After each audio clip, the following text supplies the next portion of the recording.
Good morning. Let's see if I figured this out.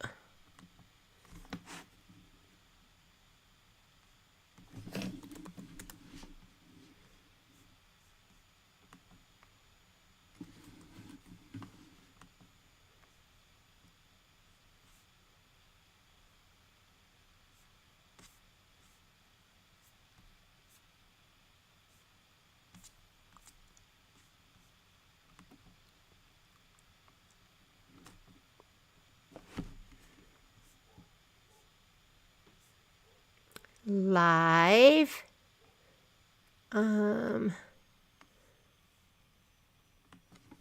Copy.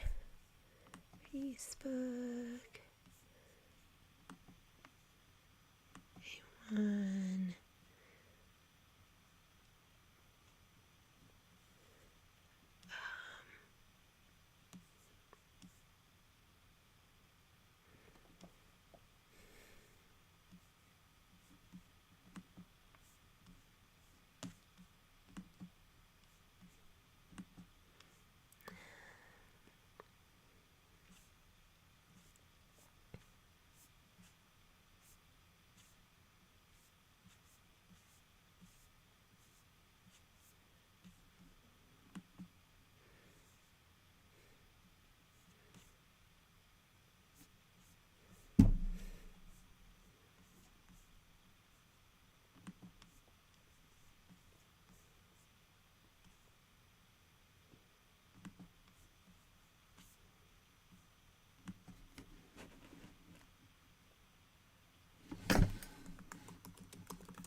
All right. Hello, me and one viewer. I don't know who it is, but it's 10 o'clock. Let's go ahead and get started. I am going to be working today on Kimberbell's Quilting Through the Seasons, and we are doing section 3. So the section we're working on is going to be this gorgeous section right here. And I finished up, it didn't get done until last night, I'm sorry. And then this morning I was in a panic because I couldn't find this, but found it right where it was supposed to be. Anytime my stuff is right where it's supposed to be, that's when I can't find it. Because I never expect it there. Hi, Leslie. Good morning. It's you and me. So here is section number 2. And I was like on such a roll last week. Like I got all of this stitched out. And then when I went to finally do this block, I thought each one of these was going to be like 6 inches. So I cut like stabilizer that big. And when I like put my batting down and then this stitched out the little template, it was like a little itty bitty square in my 6-inch. And I was like, oh, that doesn't look right. So, but I finally got it done. I think it looks absolutely gorgeous. The quilting is so fantastic. It's not perfect, but who cares, right? I was like, it looks perfect until I started looking at it really closely. I was surprised at how much I loved this one. Like the frame, I just thought looked absolutely incredible. This one I absolutely loved. I love the raw edges here that went along the grass. I thought that was so, so cute. And I don't know. I just love so many of these. Like this one right here, just with the flip and fold method. The only thing I don't love is I wish I had done a different. Lynn Gelmeyer sent me a picture of hers this morning. She had swirls, and I thought it looked so much better. The writing just gets washed out. So if you are going to do the writing and you haven't done it yet, do it in a color. Do it in a color, because otherwise, like, the white to me is kind of pointless. So, anyhow, I love section 2. And I would have sewn section 2 to section 1, but I think section 1 is at the store. So let me put this to the side. I'll have to grab that and do it sometime this week. We are going to be working on section 3. And quite honestly, a lot of my stuff is already done. So I'm already done with this one. Where did I put him? Do I have him here to show you?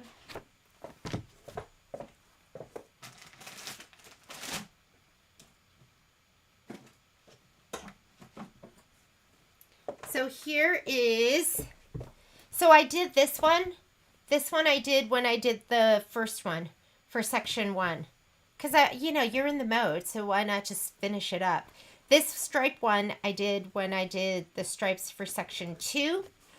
And then I also did the 4 square, those 4 squares. And I just don't know where it is. But that one is finito as well. So, and then I also did, oh, you know what? Here are some of them. Now oh, look it. It's right here. Hello. Okay, so this one is done. This is for section 3. But these are duplicates. So, I just did them when I did the other ones. So they just have to be pressed and cut. And these are the filler blocks. And we did filler blocks the very first day. We did them all. Wasn't that nice? So then you don't have to go back to that. So out of all of these, we're done with this. So we only have 1, 2, 3. And I'm just gonna get through that today. And then I was gonna start Hello Sunshine next week. Sorry guys, don't be mad. I'm going to push it one more week because I want to do the borders, the dreaded borders. You know how I am. Those never get done. So we're going to have the quilting on those borders. Is there an inner and an outer border? Oh yeah, there's just that board. You know what? Maybe I'll do it this week and I'll just film it. So you're going to have some last minute decisions from me. Just because, we're just trying to fit it in when we can. And Mini Quilts is coming out this week. And Hello Sunshine. I really want to get that started. So, without any further ado, let's go ahead and as we, I will start to stitch out the embellishments as well. Like those, I think I'll start with, because we're headed into summer, right? So I'll probably start with summer. So let's go ahead and let's get started. Here's the spreadsheet. Hopefully it's correct. I could make some changes. Good morning, Lynn. Good morning, Shelly. Let's start off with Life is Sweet, and that is page 20.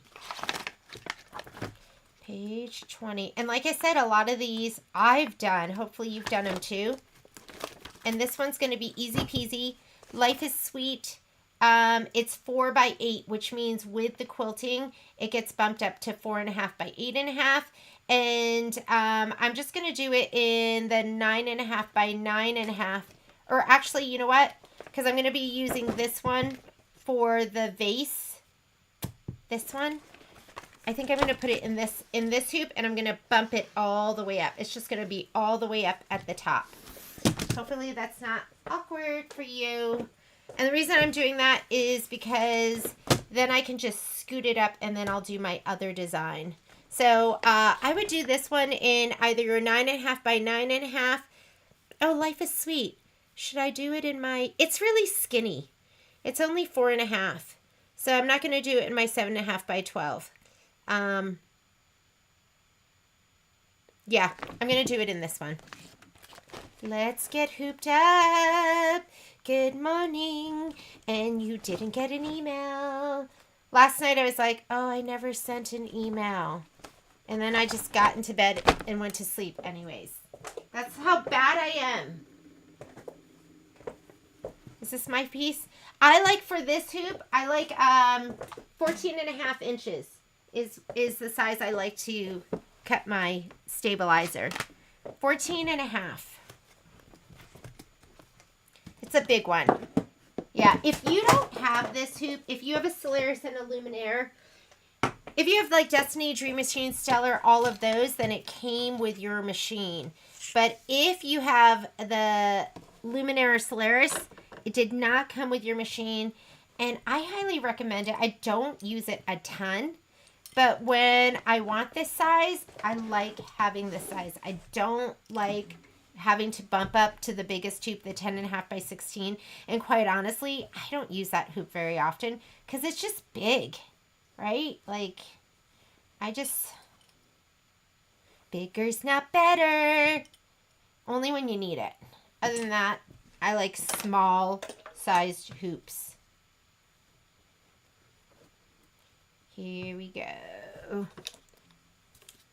Don't forget, this is the top of your hoop with the little arrows on it. Or for me, right now, it's the left side. Okay.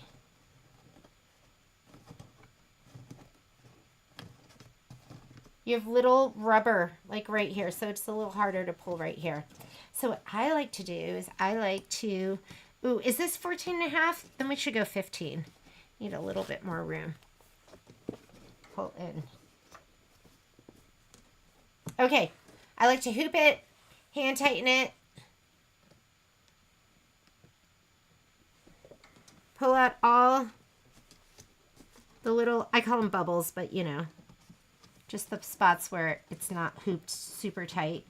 If you're using muslin like I am, don't like pull it so tight that it like distorts the weave, where you're pulling it so hard left and right. And then here's my hoop tightener. You'd be amazed how much tighter you can get it with your hoop tightener. But don't crank it, just to where it's comfortable. What size is the hoop you're using? This is 9.5 by 14. It's the 9.5 by 14. I rarely use the snap hoops when I'm doing embroidery on something like that because the magnet is so strong. I like my snap hoops when I'm doing quilting. I'm going to slide this on my machine.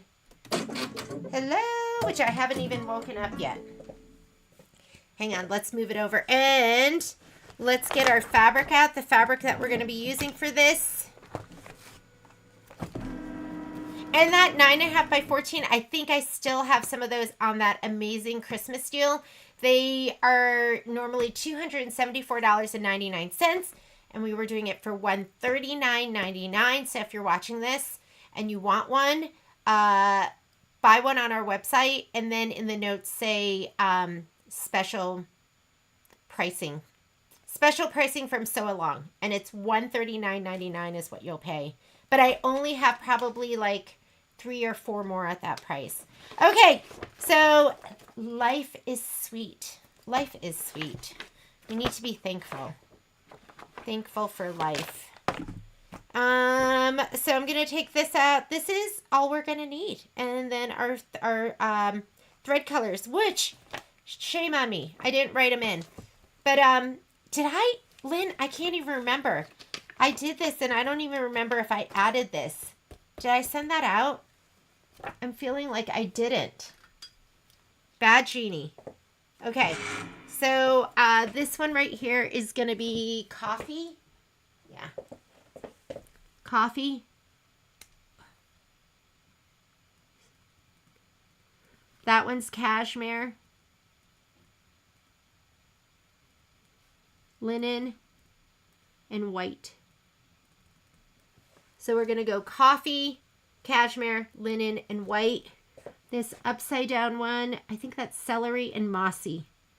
Yeah, so this one is celery and mossy. Those are the colors. Hope you can read that. That's what we're going to be using for this one. Alrighty. Uh-oh. Machine trouble. Katharina, what's going on? Can I help you troubleshoot? I'm here. Patrick will be home too, so if you... I know, right? I'll make him call you. The nagging wife. I don't want anyone not to be able to stitch. Okay, let me go ahead and slide this on. How about that bobbin? My bobbin's looking good. All right. So I was having issues with my thread knot bedding down. And so I said, I'm going to bring my machine in. And then it was totally fine, so I never brought my machine in. You know how it is. You're like, oh, it is fine, but it's probably not. Okay, let's go embroidery. I moved my little thing to the upper USB. Look at, you like this? Yeah. Okay, hang on. Patrick, you need to fix my machine. It seems like once a class that just happens. I'm rebooting. You do have to take off your hoop, so I just took it off. I know it doesn't go further than here, but don't have this stuff underneath your foot because that foot's going to go up and down. Or it moves, it does something. All right, embroidery, upper USB. I have a folder here called Quilting Through the Seasons. Background quilting. And the background quilting for this. Katharina, do you want me to have Patrick call you? He just got back from his walk with the dog. Making a clapping sound. Bending needles. Unraveling. You know, I would start, just take everything out and rethread everything. Just start from the very beginning. Everything. Upper thread, lower thread. Plants 10, 4x8. Plants 10, 4x8. Set. And I'm going to put my hoop size in because I'm going to take this design and I'm going to turn it. I hope that doesn't confuse you, but I'm going to twist it like this so I can push it all the way up. So I'm going to go into my settings button. That is where you personalize stuff. I always like choosing my hoop size. I'm doing 9.5 by 14. Making a clapping. Yeah, I'm not sure. Okay, and now I'm going to add the other design, which is the Life is Sweet. So let's go ahead and add.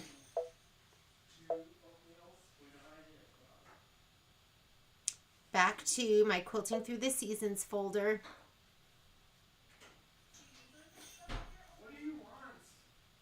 Hello, Colleen. From Australia. Okay, this is a PES design. So we're going to go base quilt. This is your base quilt that you're going to put all your embellishments on. Life is Sweet. There we go. I'm going to go ahead and set it. And it's centered, so we're just going to leave it like that. I do add that into the spreadsheet because every once in a while, you'll have one that's going to be like moved left or right or up or down. And let's go embroidery. That's going to combine it.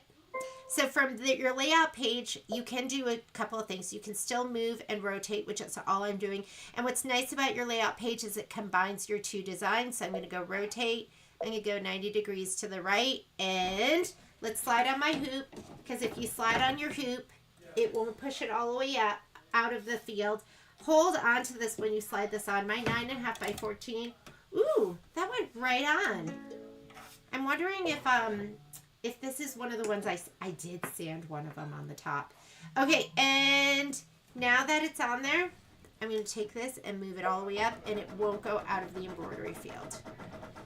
There we go. All right. I had Deco Bob in here because I was piecing last night. Piecing. And I want a color I can see. So how about I put in... I'm going to put in this color. Because it's asking us to quilt with... I wonder what the quilting is. Okay, it's asking us to quilt with this color. Let me make sure. I'm pretty sure it wants us to do lead gray. Yes, lead gray. So I'm going to put this in first. And that way I can see it when it does the tack down. And then I can fussy cut to that.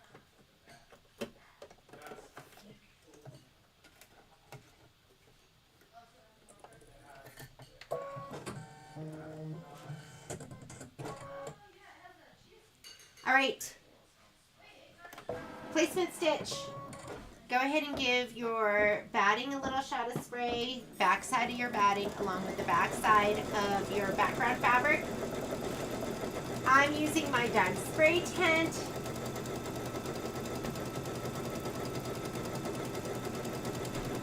And I'm using my KK, you know, KK100, which is my favorite spray.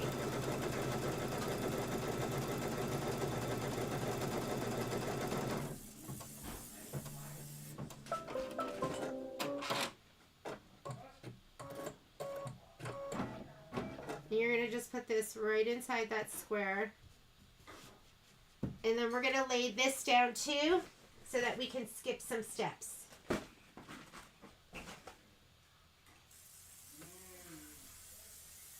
I mean, the base quilt was so easy. I think the embellishments are going to be really easy too. They're just going to take time. Center this to your batting. Just do your best. You can eyeball it and then feel around. Maybe I'll bring it down just the tiniest bit. And you should have about an inch, inch and a half all the way around. We're going to skip the next couple of steps.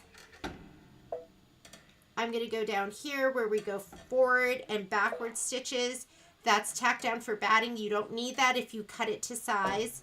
Placement stitch. Only time you should do the placement stitch, I think, is when you're, if you're doing the technique we're doing, is if you're doing a filler block, or I needed that placement stitch for those, that 4 square that I did last night. You're going to do the tack down for your background fabric. And this is where I recommend you do it in a different color so that you can use that to fussy cut when you're trimming your square out so you can really see.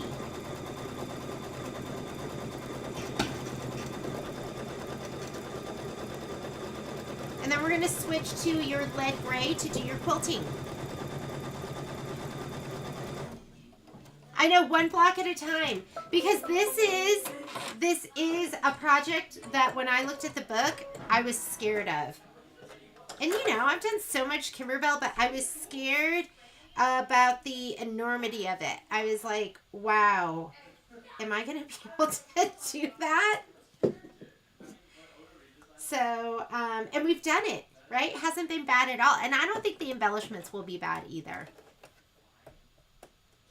I think the embellishments will be a great project if you, we should have like a traditional quilting project to do along with the embellishments. It's always kind of nice to be on your sewing machine and your embroidery machine. Or maybe we should watch a show together and stitch out the embellishments.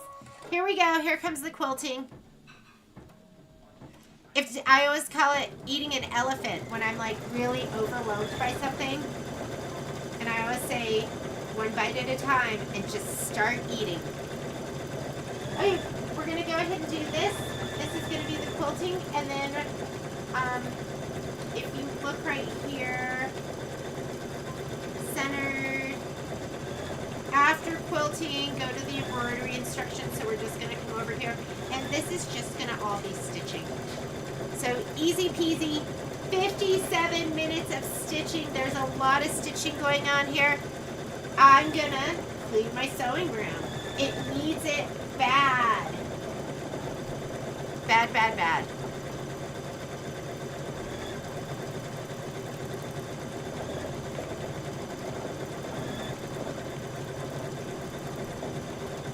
Yeah, cup of chair, that one was a beast too. Like those little houses and the little gift box, all of those things. After we do this embroidery, we're going to be doing the bird. The bird's on page 28. Let's see what the bird's all about.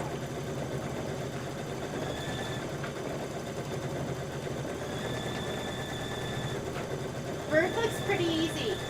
There's the only thing, you're going to have some flexi foam that's going to go into the bird, but the bird is the word. He's going to be a piece of cake. And then how about the vase? We're going to be doing the vase.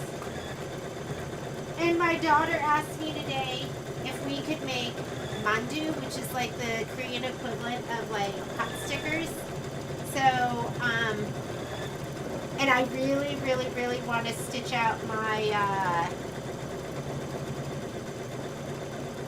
Heart and Home door decor, and we're going to restitch that. So, I've got a lot to do. So we're just going to do these 3 embroideries, and then I'll look at the borders too.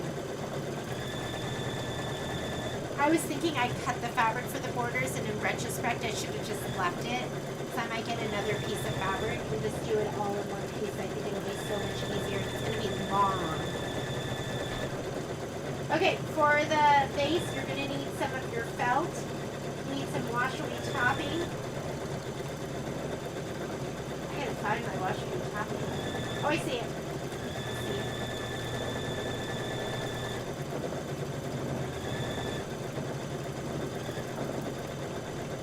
Yeah, I don't, as far as the embellishments go, I don't know if I'm going to be able to just stick to a season.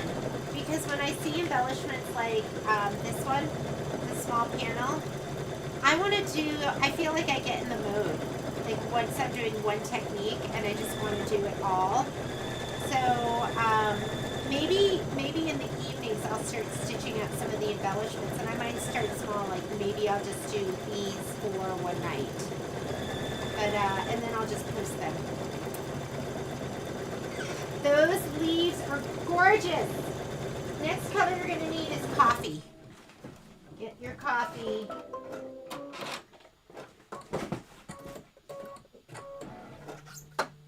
That was fast. What's everyone working on today? Hopefully some of you are working on this. Clapping sound, bent needles, unraveling thread. I'm looking at your email again. Katharina, did you go ahead and just like take everything out? Take out your bobbin case too. Reseat your bobbin case. Start with a needle up, needle down.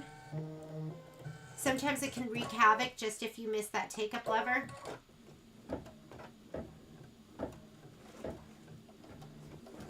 Okay, this is 6 minutes of stitching. Just let it go.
There's so much in the embellishment kit. I mean, look how chunky this bag is. I'm going to grab my stuff out for the base. Because I don't do the embellishments, and I don't grab my pieces until I actually stitch them out. Because they're, oftentimes it's way too big. It is way too, the sizes are too big. Okay, so we need prickly pear.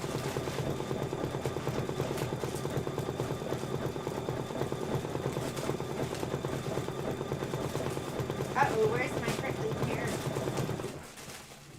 Did we already use prickly pear before? I'm going to have to look in my used. This one's pistachio. This isn't prickly pear.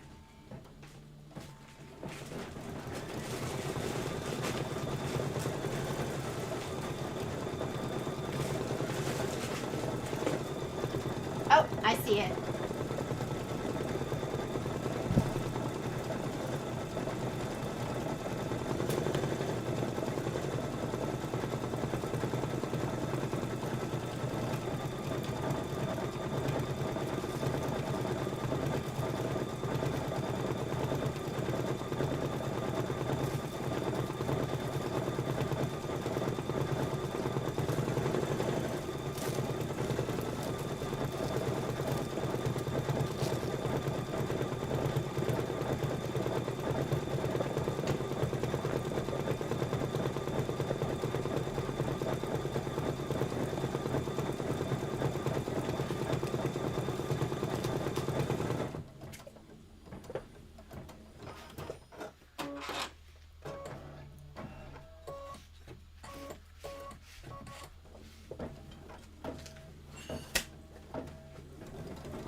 we doing? We good? One block at a time. Yeah, believe me, I need you as much as you need me. And actually, I probably need you more. A lot of you don't need me at all, but I really need you guys to keep me on track. Cashmere, let's go ahead and put in cashmere next. Cashmere is just the best, right? It's just warm and it just looks good. Okay, so we're going to put this in. This is going to be 24 minutes of stitching. Holy cow. Let me look at my speed. Am I like going slow as Christmas? Let me check. Because this is not very complicated. And if you don't know how to adjust the speed, your speed, it's in your settings. And I'm at my full speed right here. So let's just go for it. 24 minutes.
Anyone have any UFOs?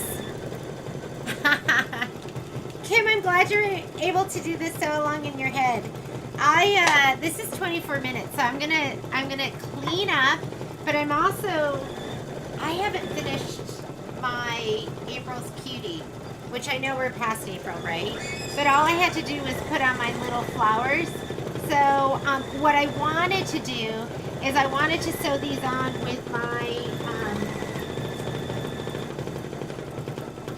I wanted to use the buttonhole stitch and just have the machine just go dunk, dunk, dunk and just sew the centers on because, you know, it's going to be more secure. But I forgot about it and then I backed it and I sewed it all together, so that ship has sailed. So next best thing is going to be the hot glue gun. So let me go ahead and, I don't know. I'm not very good at this part. This part I'm not good at. Like arranging things. Yeah, that's not my forte. Where should I put him right there? That looks fine, right? Put that one there, and that one there. And this one. Okay. Maybe this one will go down here. Alright, that's it. Sometimes it's just better to get things done. I'm just waiting for my glue gun to heat up and then I'm going to finish that one. That is... Okay. This one was kind of a pain in the butt because of the process, but it looks so cute. It looks so cute. Let's get back to the task at hand.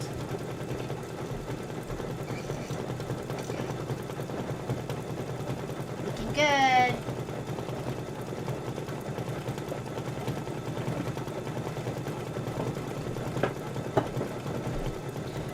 I play this game with myself. It's called Put 10 Things Away. And I'll literally count it out. I'll be like, 1, 2. And then I feel really good about myself. And then I go, you did it, Jeannie. I bet you can do another 10. And then I'll do another 10. And then I'll get distracted. And I find lotion in my room. So I decide it's time to lotion my hands. And then I forget I was cleaning up.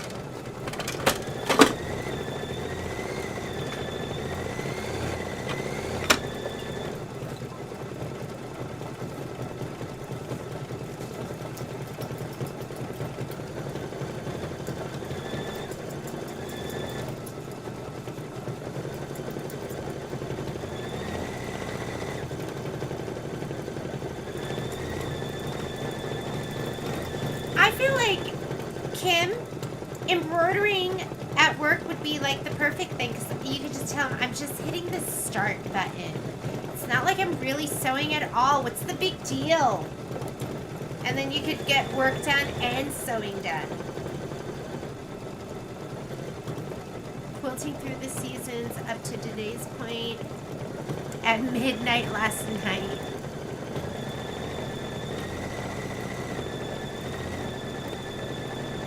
Oh, who cares?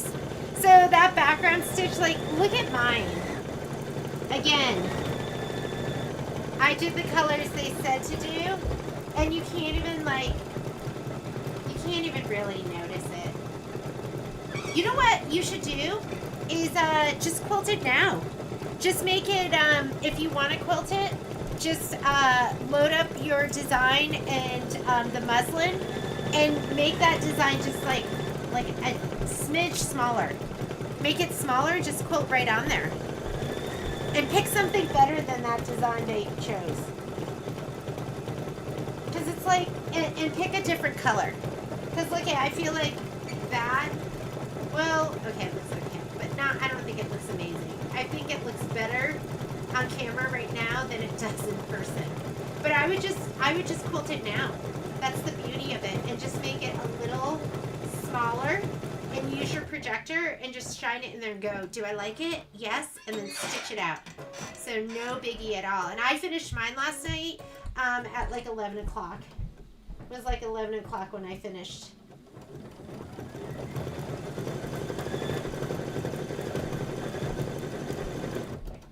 Oh, the piece block? Same thing. I would add it. I do love the quilting on the piece block. Like that one. I love it. So, that's a little tougher because I think there's some stitches right here. But same thing. I would just make sure, I would project it and make sure the center part was like right where it's supposed to be, but I would just shrink it a little bit so it's not going to go over into the other embroideries, and just stitch it now. It's going to look gorgeous. Look at how much this is pulling in. Do you see that? So when you press this out, you're going to have to do a really good job just pressing it out. But don't worry about those puckers. They'll press out, and then you're going to be trimming, you know, fussy cutting to this line, but not right on that line. If it pulls in, I mean, it's pulling in a lot. You might just need to pull some of those stitches in case they don't, if it's more than a 1/4 inch.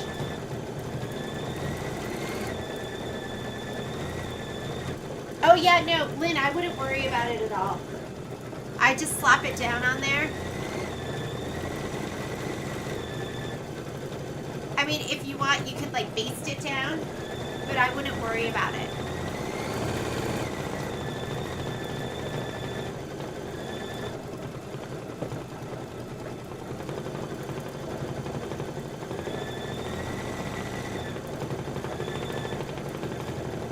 Okay, I'm hot gluing my flowers down. I love glue guns. I hate glue guns. I always burn myself.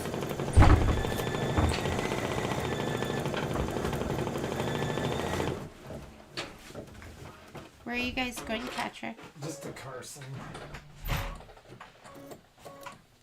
Love you. Love you. Okay, make sure you be safe.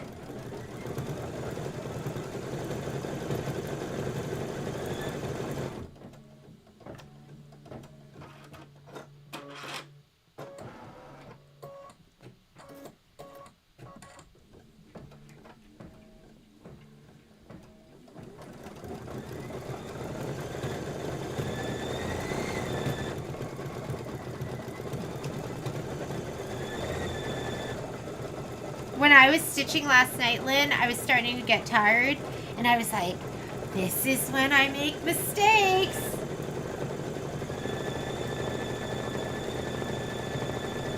Yeah, you could do that. You could use clear blue tiles too.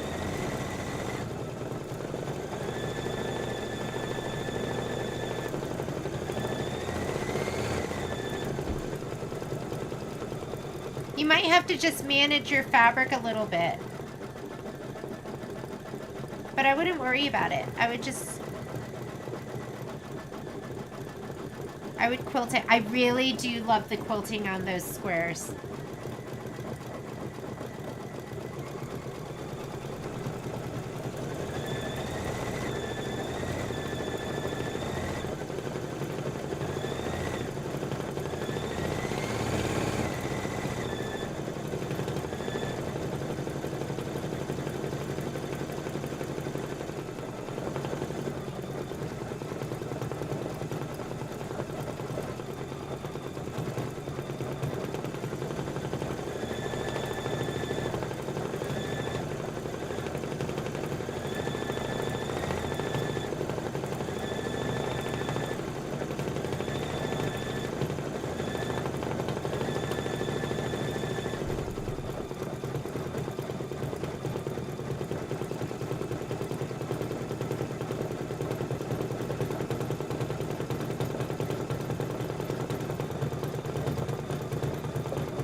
Miss April is here working on her embellishments because that girl banged it out. You were on such a roll. You just got that thing done so fast. Where are you with your embellishments, April?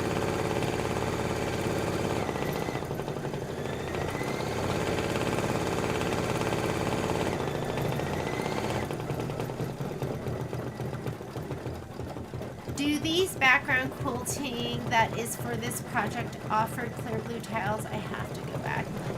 These background quilting that is for this project offer clear blue tiles. Oh, I'm pretty sure they did. I'm pretty sure they all do. So I would check that out. But even if you didn't do clear blue tiles, you could do the block by block and just stitch the embroidery part, like the quilting part. So just project it on there. Maybe I would do it on stabilizer because it's going to be like a little stiffer in there. So maybe hoop up a piece of like medium cutaway or something and just hoop that up. And you could use like the basting stitch just to baste it down so it's not going to move around at all. And then do the quilting. Just project it on there and quilt away. We are about halfway into this 24-minute stitch out for this color, and then we're going to go ahead and we're going to put in linen. Linen will be the next color.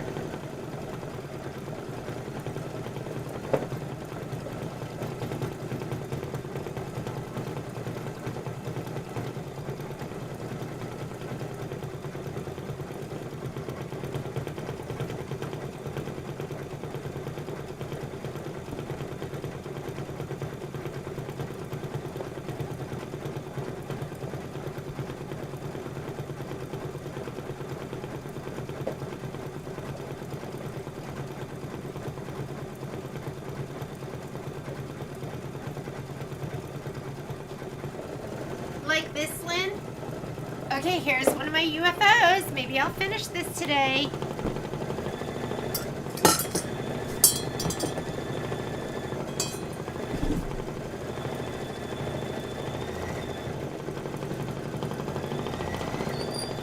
This is red, white, and bloom.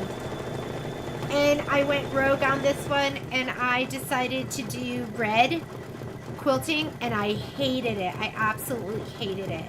So I ripped it all out, and you know that's never any fun. Look, I still have some threads that are still there. So I never finished it, and all that I have left to do is I just have to finish the quilting. And so I'll just use clear blue tiles and my projector, and I'm just going to project on here and just finish stitching. And I am going to tell myself that I'm going to do that today. I think all I had left to do was this side right here. Looks like I did some stitching. I'm not really sure. Oh, and I never did this side. But I did this side over here. I did the right side and the top. All right. This is going in the queue. Gonna finish it. It's just that time of year too. Look at the lemons. Is that just so cute? Those little lemons in the lemonade. All right. So you can still quilt. I mean, this is pretty. I mean, it's all done. Look how cute that quilting stitch is. It's done. That's just the last thing I have to do. And I'm just going to use my snap hoop.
Page 66, working on the large panels for all the seasons. I'm going to look at what you're working on.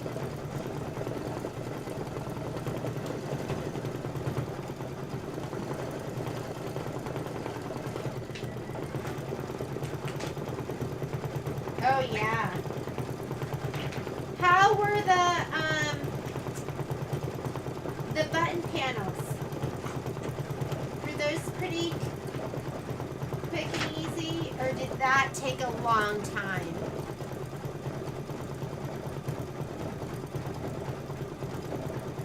And because a lot of these don't have, oh, it does have project batting. I'm wondering if I'm going to use the light mesh cutaway, or if I'm going to be using the, if I'm just going to use muslin.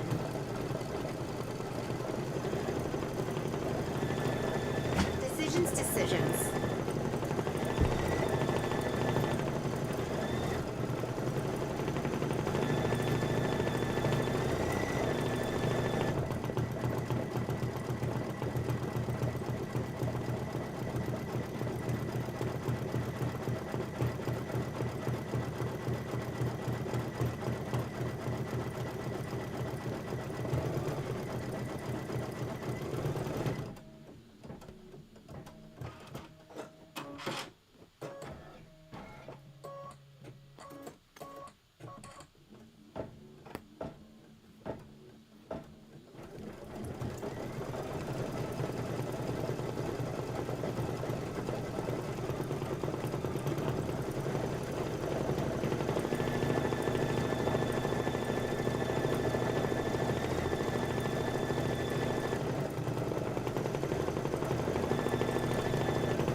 I thought they went pretty easily.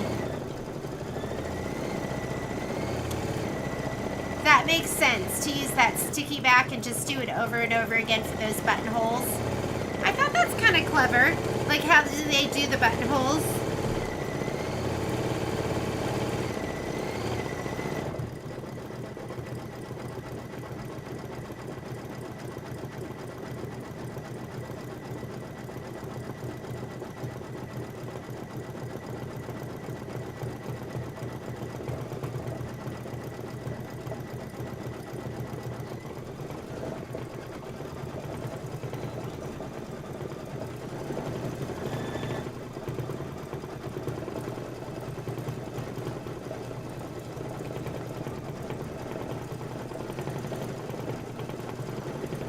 We'll see you, Miss Colleen. Oh my goodness, 4 a.m.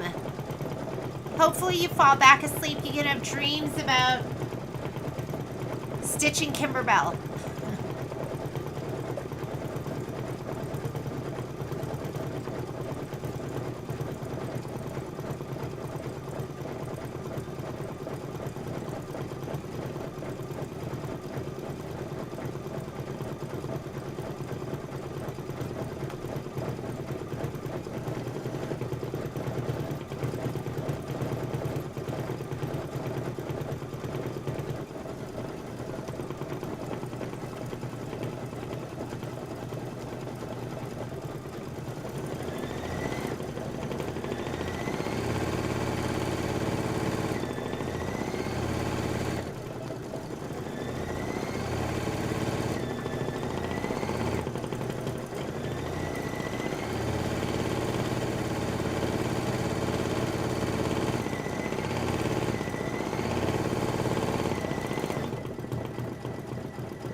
we're almost done. You're going to want to grab your linen thread. I've just been sitting here picking out, I'm realizing I didn't finish my red, white, and balloon because I needed to pull out stitches, and that's what got me.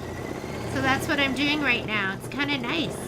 And just listen to the hum of my machine and pull out some stitches. It'd be a beautiful day to sit outside and do that, although it's a little chilly here in Reno, but nice and sunny.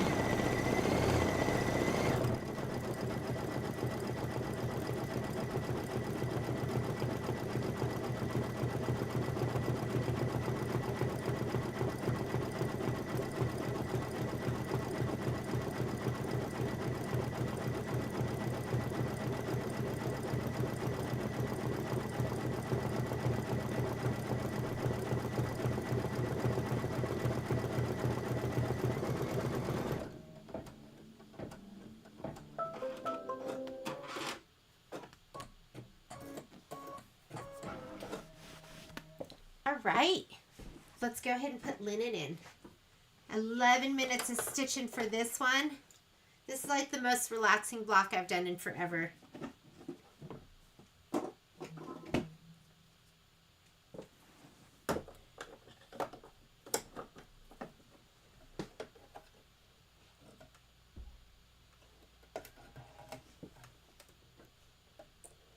How are the borders, April?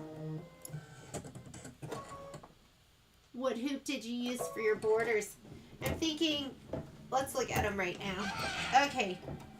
Borders. Please excuse my thread-covered ottoman that I now sit on so that Poppy can join me.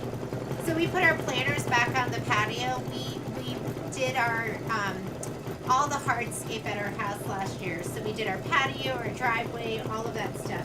And our planters we put like over the fence, like in our wood chips. So Kai's home, so Patrick moved everything back finally. We are not green thumbs in this house. And Poppy immediately jumped in the planter and started digging as hard and fast as she could. I could hear Patrick yelling at her. But just imagine like a dog digging as fast as they can and your dirt flying all over the patio. I know it makes me mad, but it also makes me laugh at the same time because it's so darn cute. Okay, so for our borders, 2.5 by width of fabric. Yeah, I'm probably going to just run this down. I wonder if I could do 4 at a time and just run it in my...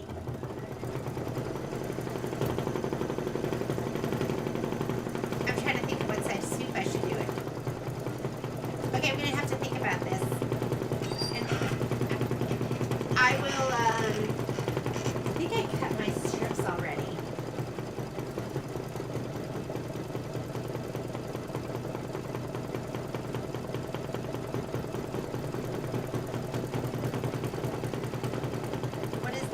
I might grab some more fabric so that I can just do it all in one piece.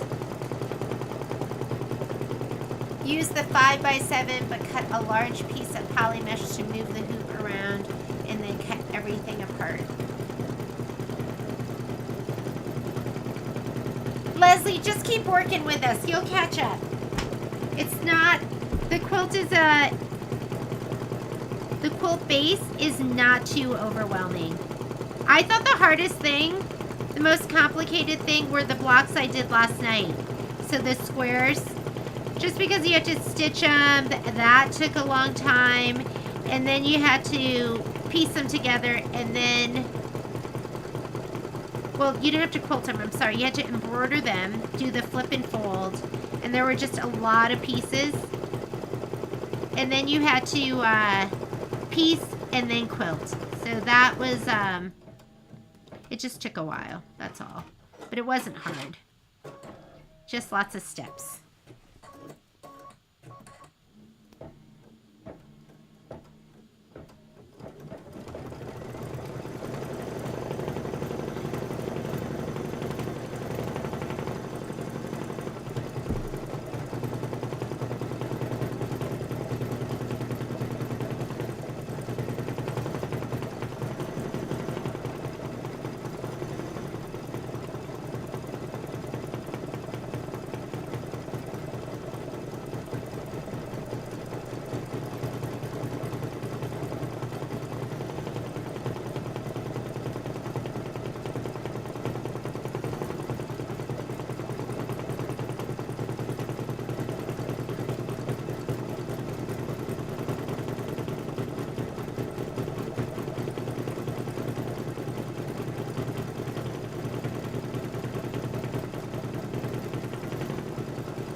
Yeah, I want to get my borders done so I can stitch the whole base together. And then maybe I can get that hung up at the store and then just add the embellishments as we go. Because it's so pretty. It really is, the colors are my kind of colors.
After we do this, we're gonna put in white. White's the next color. Page 20. We're gonna put in white and then celery and mossy.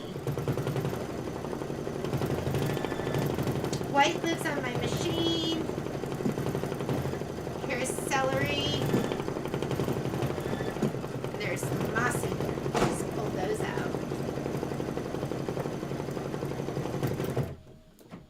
This looks nice and solid. Okay. It was just the vibration. I use my hoop tightener, but every once in a while, my foot gets loose.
right, let's go ahead. I'm so into it. I'm like ripping stitches out.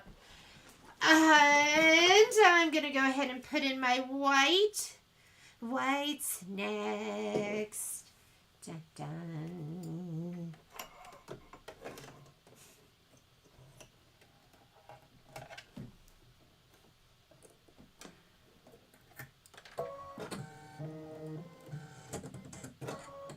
Did it pull through? Yes. Okay, here comes white, and it looks like, are those flowers? It's gonna stitch some flowers.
Pretty ripply, but don't worry about it. It'll look great. The clover tool that looks like a straight edge to remove stitch. Okay, Leslie, you need to tell me which one that is.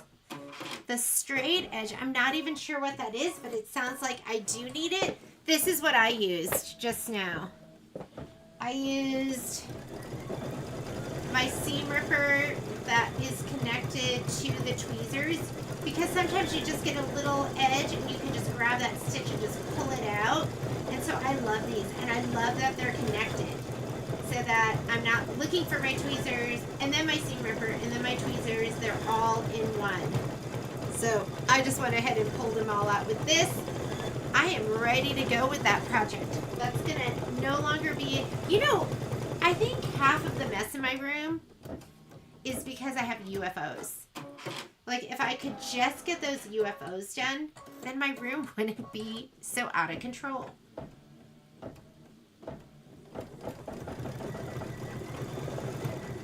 This was a 6-minute stitch out. I probably have about a quarter of the way to go with this one.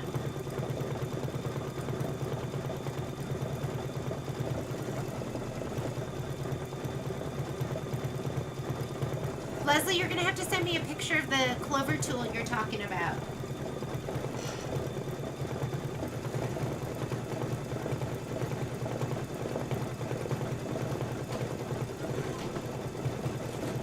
The little birdie, what size hoop are we doing that one in? That's going to be in a 5x7.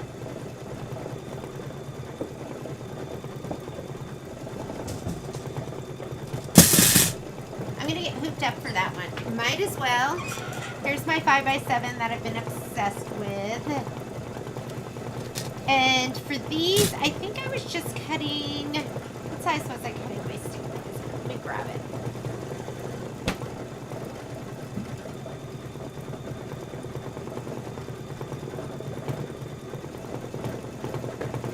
Here we go. My stabilizer. I call this my stabilizer. It's not stabilizer. It's muslin. It will never replace stabilizer because it's like really thin, but it is good enough to be a base for your stitching, and that's what it is for me right now. It's just the base that I'm stitching on. Yay! Awesome! I'm glad that you did the stitching. Nice, Miss Lynn. Which way did you end up doing it? Did you just like load the design, take a picture? Right? It looks scary, but you did it. Okay, let me change my thread out over here. I'm just putting in celery. Let me look at my list first. It's step number 6, stitch the leaves fill. So I'm putting in celery. I'm taking out my white thread right now. Putting in my celery. And it's going to do the leaves. It's 6 minutes of stitching.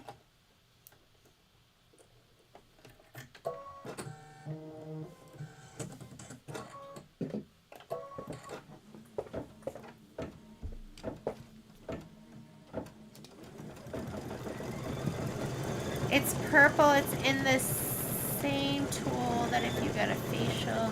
Oh, yeah. I have that. I have that tool. I have the Kai seam remover.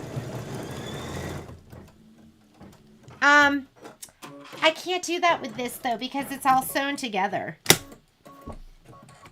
But yes, I do love that. And I use it because I make mistakes. I use it often.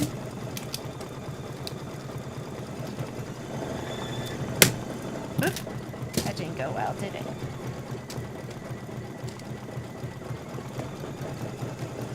I'll do this bottom one first. Get it nice and taut.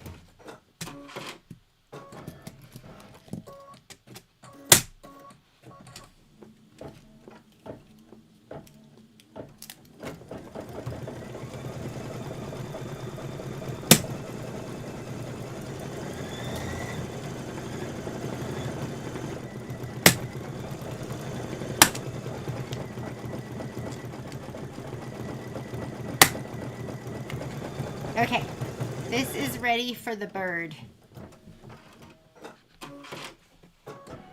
And then the little flexi foam. That's what we're going to do with that one. And then this is the vase. We'll rehoop And then do the vase right underneath the Life is Sweet. And here's my goodies for the vase. Not really that much here. Just this fabric down for the bottom, I think. And then I have everything over by the machine to finish those off.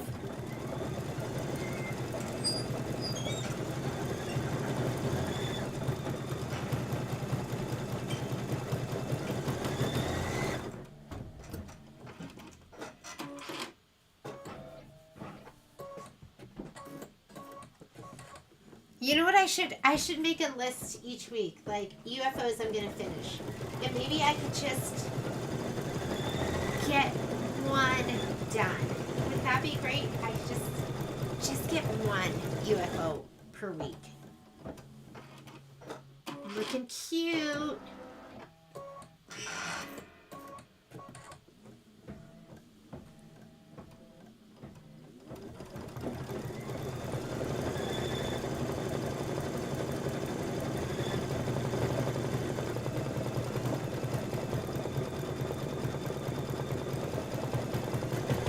Lynn, if you have your fabric thickness sensor on,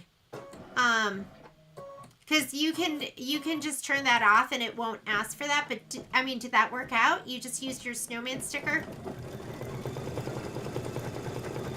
I usually turn that off in the settings, and I just leave it off.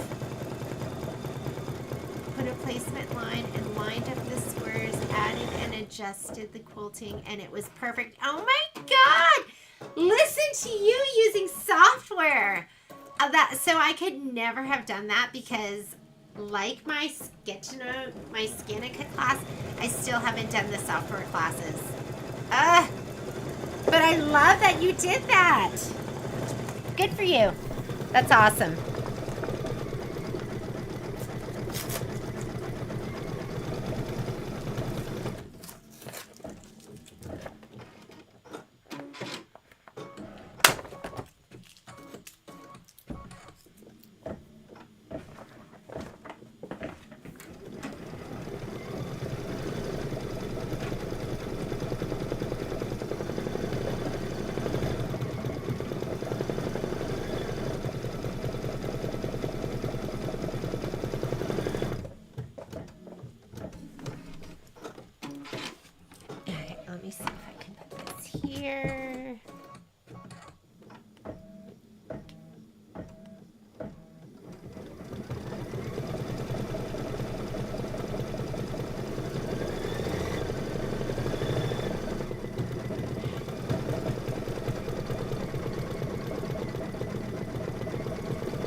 Yeah, Lynn, if you go into, you know what? I'll show it to you when I'm done with this. But I always turn it off. The thickness sensor, I just leave it off. Just because it makes you use the snowman sticker. Not that that's a bad thing. Okay, get ready with your mossy. That's going to be next, and that's going to be it. I still have a couple more leaves to do with the celery.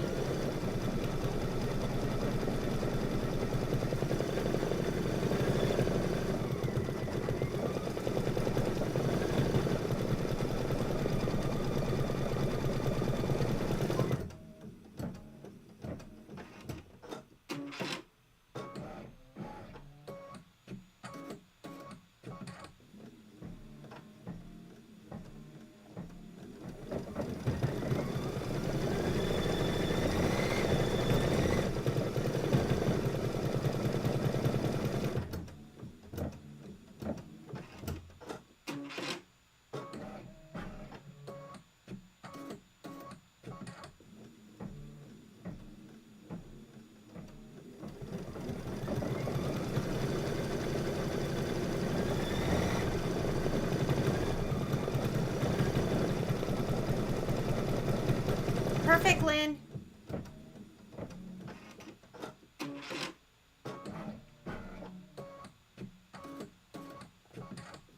And that sensor's not to be confused with the one for sewing. The one on sewing on the Baby Lock and Brother machines, I leave that one on, the automatic fabric sensor. What I turn off is the fabric thickness detection. I think that's what it's called. And that one's going to be an embroidery.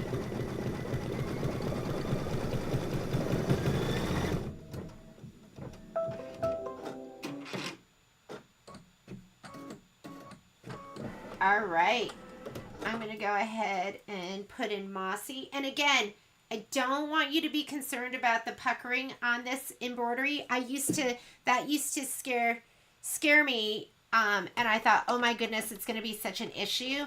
But when you press it out and you use a wool mat or you use a pressing cloth, like I have the OESD one, maybe I'll demo that today. When you press it out using that, then it pushes your embroidery down into that pressing mat, and then it spreads the fabric and the puckers, so we should be able to get all of this out. Okay, we're doing the mossy centers.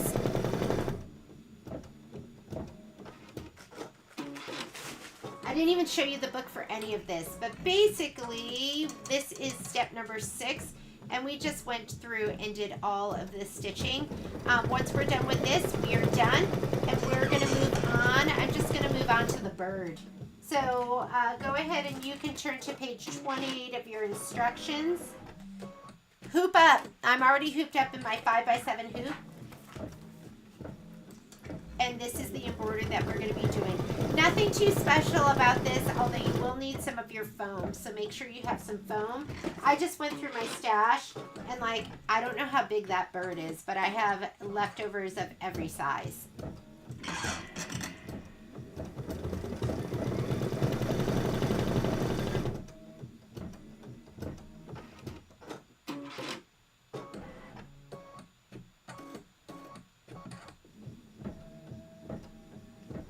Aren't these colors fantastic?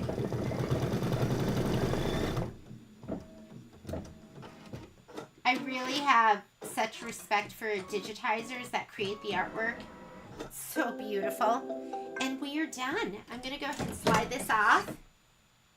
Put this to the side because I'll be rehooping in this hoop for the next embroidery. And here is my bird. I'm going to take, these are the pieces because we took the trouble of prepping everything beforehand. And I'm going to put celery back in because I need to be able to see it on top of the background fabric, which is this. The green I could probably see too, but it's a little bit dark. The whole thing. Can you show me when you finish this block, please? Shut it off. Thank you. Yeah, let me show you. I'm just going to thread this up and I'll show you. So what Lynn and I are talking about, we're talking about the fabric detection I can't remember if that's the full name for it. Hang on just a second. Oop. You know what? It's going to tell me to take this off anyways because I haven't loaded the new design. I'm just going to thread my machine before I forget. Okay, so what we're talking about is if you go into your settings, there is, when your embroidery arm is on, it'll take you straight to your embroidery settings. And if we go to page 10 of 13 on my machine, it could be different on your machine. There's something called the fabric thickness sensor. If you're going over different thicknesses of fabric, or yeah, if it's really thick, you can turn that on. It'll ask you, did it ask you, I think, for the snowman sticker? And I usually just leave that off because it's going to affect you taking your pictures. So that's why I just leave it off. In sewing, you're going to have endpoint, initial, automatic fabric sensor system. And I always leave that on because it compensates for you when you're going over different thicknesses of fabric. So that was it. All right, let's go ahead and put in our next design. I'm going to go home to clear my screen. Hopefully you're ready to move on too. If not, these are pretty easy peasy, straightforward. We're going to be putting in Plants 10 4x4. That's our quilting design. So let's go embroidery, pocket. I'm in my upper USB, quilting through the seasons, background quilting. And Plants 10 is what it wanted. And it also wanted 4x4. So there's my 4x4. I'm going to load that. Let's go ahead and set it. I'm also going to choose my hoop size. So I'm going to go back up here to my settings so I know how much room I have. And I'm going to choose my 5x7. And when you're using the 5x7 and it's the magnetic, once I slide it on, it's going to change my maximum embroidery speed. That's just to make sure that it's like safest. So don't be concerned if you can't stitch at the fastest speed. I'm going to add the design to it. So we're going to go ahead and touch add. Pocket. I'm in my upper USB again. I'm going to go back to my, these are all of my UFOs. That's why they're all on here. Because I got to finish them. Oh my goodness. You know all my dirty secrets. Okay, base quilt. And we're looking for the bird. For me, it's the first one that comes up. I'm going to set it. And it says centered, so we're not going to move it at all. I'm going to touch embroidery. That's going to combine my designs in my layout screen or your secondary edit screen. I'm going to slide. Let's go ahead and slide my hoop on at this time. Let me grab this out of the way. And because my hoop is on, when I go to move, it won't go outside of the embroidery field. It'll go up to the very top, but not outside. Alrighty. Let's go ahead and stitch out. This is for the batting, and I'm going to go ahead and give my background fabric and my batting a little shot of spray in my spray tent.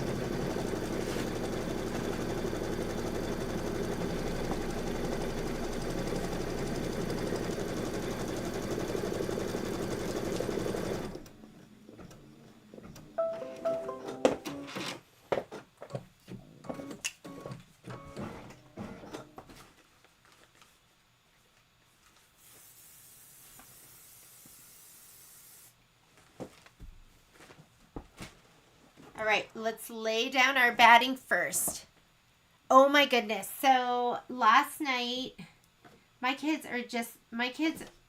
whole family, we're so food motivated. We just love eating, and we love eating good food. Last night we had Korean food, and my kids were just talking about how excited they were and how, okay, there. I'm going to lay that down too. Let's skip a couple of steps. I'm going to go here, okay, to clear that. And this is the button that you need down here, minus and plus stitches. That's like, I couldn't live without that button, right? That's the tack down for the batting. We don't need that because we cut it to size. Placement for the background, and that's tack down for the background. So, I don't even know what I was talking about. we just had a wonderful dinner. So tonight, I mean, when they're home, we usually do like spaghetti a couple of times because it's so easy. We just make spaghetti, meat sauce. I don't know if you've ever had it, but Trader Joe's has like this really great focaccia bread. And so I stopped at the store to go get that. And what was I talking about? I don't remember. Oh, okay. So I stopped at Trader Joe's this morning on my way back from my doctor's appointment. And there's been this viral, what thread they want black for your quilting. And it's just going to be the leaves. So I'm going to put black in. They have had, it's gimbap. And so gimbap is it's kind of like the equivalent of like Korean sushi, although they usually cook things in it. Like they'll put bulgogi, like marinated Korean meat, or they'll put kimchi in it, or they'll put all sorts of stuff. So Trader Joe's has a gimbap, but I haven't been able to get it because every time I go, it's sold out. So they had it today. They had it, and it's like you could only buy, it was a maximum of 4 each because it sells out so fast. And then they don't have it for a couple weeks. But I felt so lucky that I got it. I haven't told my family yet. So for lunch, I'm going to go pull out the Trader Joe's gimbap. I make it for my kids. And I don't think it's going to be as good as what I make for my kids. But just kind of fun. We're going to try it out. They sell so many different Korean like food products at Trader Joe's at this point. Trader Joe's and Costco. I see it because it comes up in my Instagram feed. Okay, after we do the quilting, go to the embroidery instructions. So we're going to come over here and we're going to lay the flexi foam first. Don't forget the flexi foam. If you ever forget it, you kind of have to start over because the flexi foam is smaller. The line is smaller than the fabric. Because I try to make it work without starting over again, and it doesn't. You can too also go ahead and spray these two fabrics as well. And those will be ready to go.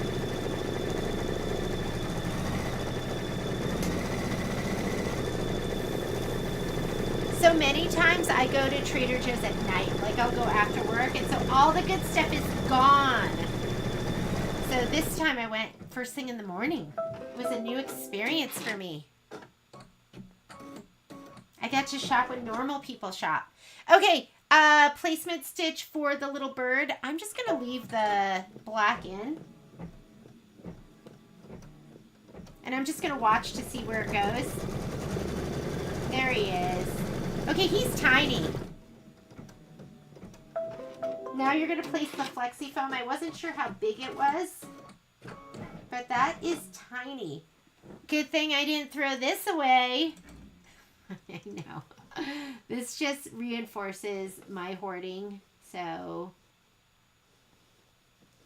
I think that's gonna cover the whole thing, right? Yeah. Okay, I think that is everything. Hopefully. Oh my God, he is so tiny.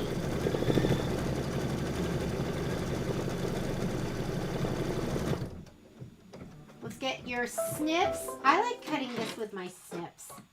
I'm gonna move this and pull this back so I can get to it.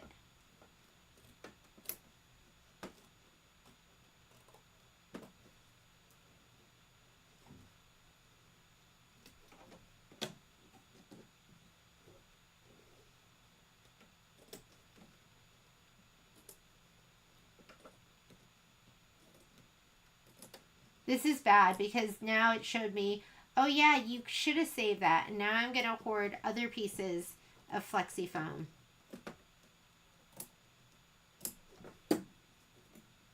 Okay, this is going to go. But look at this. This piece is magnificent, right? All right.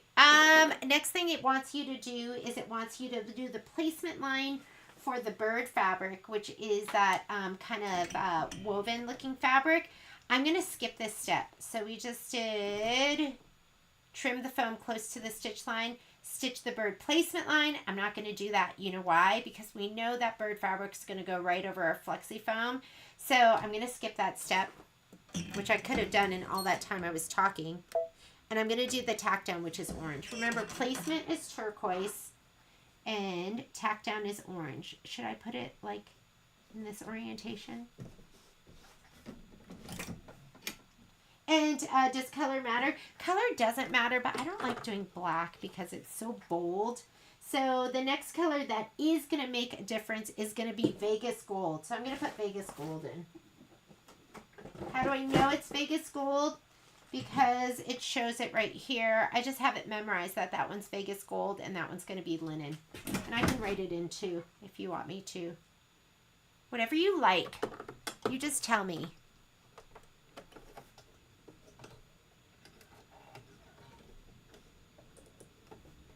Vegas gold. That's a good name for our color. I like these little think tanks that come up with these fun names for colors. I would just call it dark gold. Vegas gold is just, that's so much more fun, right? Okay, there's the tack down for your bird fabric.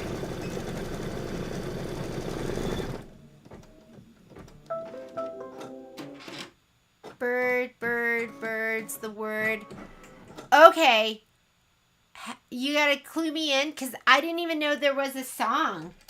What's the song? Do I have to look it up? What's the name of it? Bird, bird, bird's the word.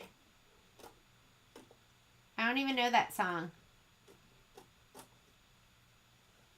What's this? Okay, did I just do that wrong? Oh my goodness.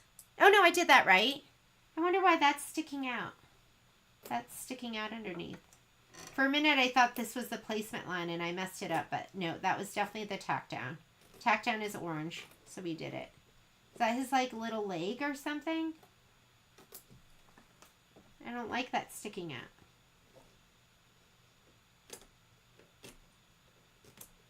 out. Okay, go ahead and hit start again. Slide your hoop back on. We're going to do the beak.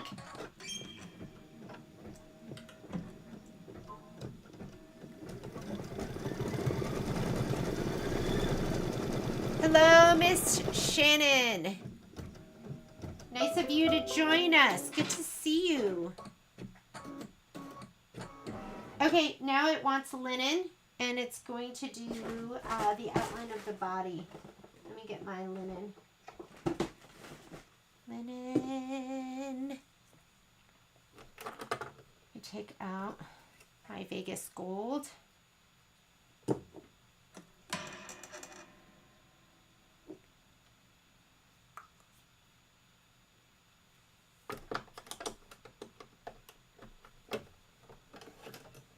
It's 18 minutes stitch out for this one, so not too much, not compared to the last one.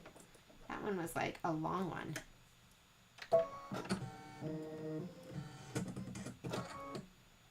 Here we go. This is the satin stitch around the bird. We are doing this right now, step number 6, right here, satin stitch around the bird. And then we're going to place the wing.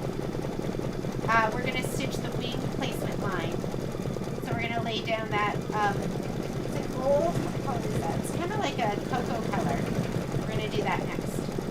So this is coffee, linen, coffee, celery, and I'm not sure what that one is. I'll have to look. I'm going to add those colors in right now. Let's write it in.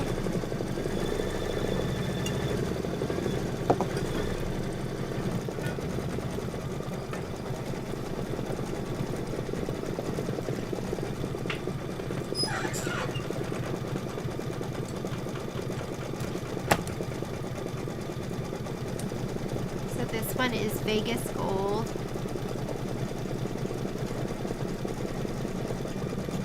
Linen.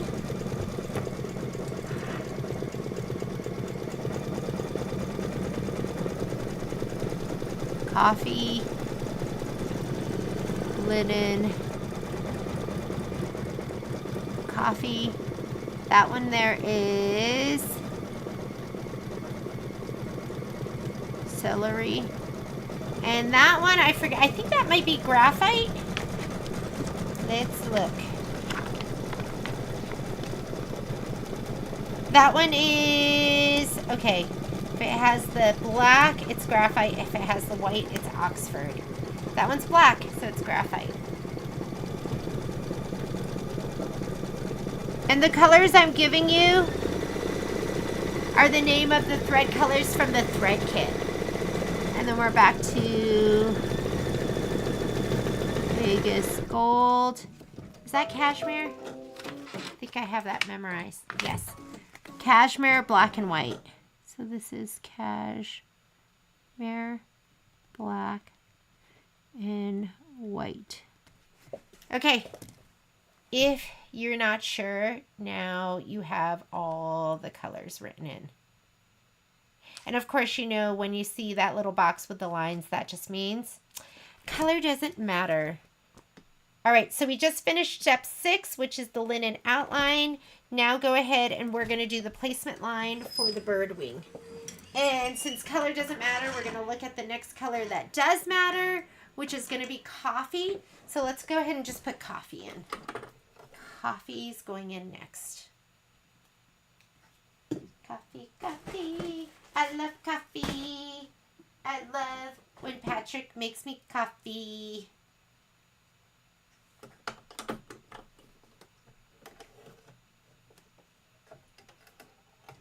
When he's not home, I don't even drink coffee. I'm not like a I gotta have coffee kind of person. Here's the wing.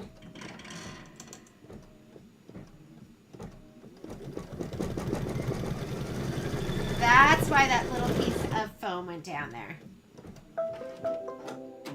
I didn't like it sticking out underneath, but now I see the purpose. Okay, go ahead and put your wing fabric down, tack it down. I already put spray on mine, that's why I just like shoved it down there. Wasn't worried about it.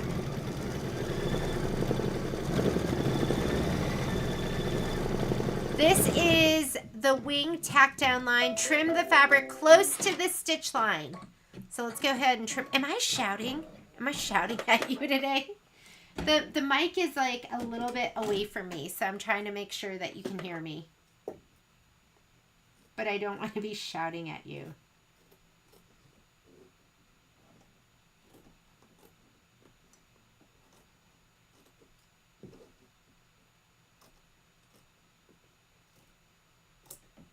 Oh, cute. Isn't he cute? Okay, now it says stitch the wing detail, and it wants that in, I find that funny that they had you do the wing tack down in coffee, but now they want you to stitch the wing detail. Oh, you know why? Because it's the little lines coming down. Okay, so go ahead and put linen in. It's just for the little lines, and then the decorative outline, you're going to put coffee back in. So yes, they do want a contrasting color. I think I use more linen than I use white for Kimberbell. Might be time for a king cone. Oops. Slide that hoop back on.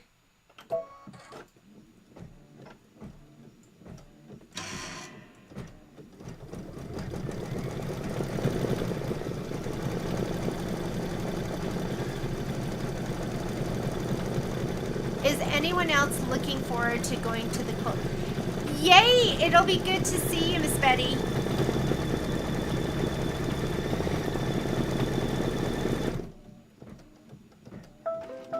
Is Flexi Foam in our embellishment kit? Honestly, I don't know. I don't think it was. I kind of took a... Oh, I mean, like it's not a fancy stitch, but it makes all the difference. Like that looks so stinking cute. I didn't see Flexi Foam in there.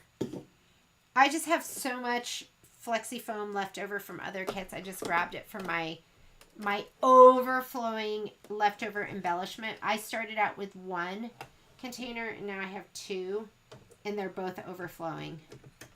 But I'll take another peek.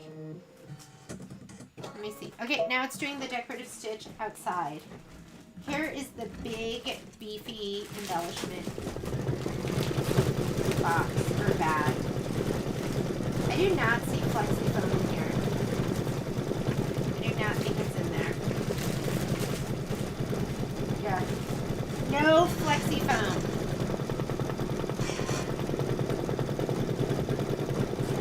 Cute wing. Okay, you want celery next. It's going to be the leaf fill. It's step number 11.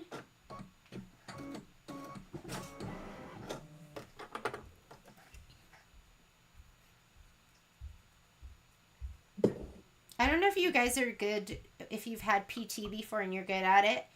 I am so bad at doing my PT that I asked my gal on Friday, I was like, can you give me some exercises I can do just for when I'm sitting in my chair? Like, how pathetic is that? So I've been sitting here doing a little bit of PT as we're doing this.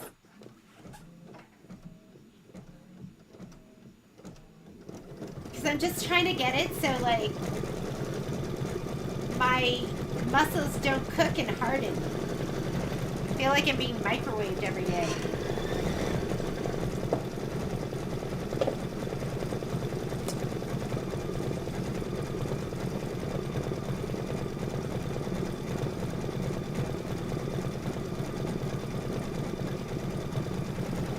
Wow, tornadoes! I'll see you next week, Leslie, and you stay safe. That sounds so scary.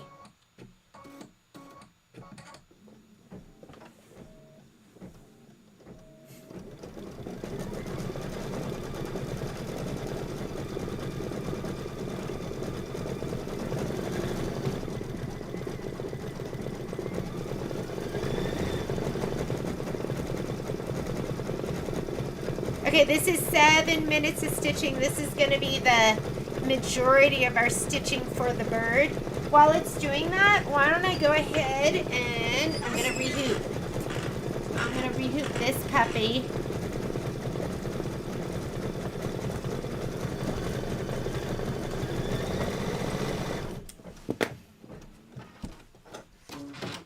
Here's my vase fabric. Let's put it over here. And I'm going to rehoop. Righty tighty, lefty loosey.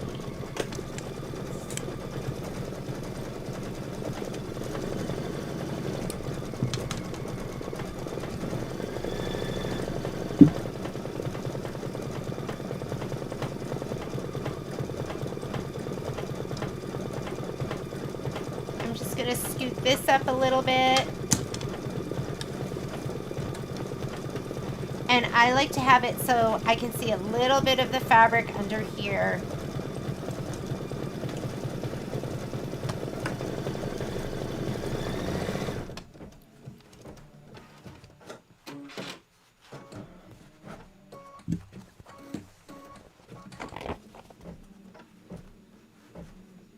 I'm probably going to have to open this up a little bit more. Righty tighty, lefty loosey, because now I have not just muslin under here, but there's going to be a little bit of thickness on the top from the embroidery.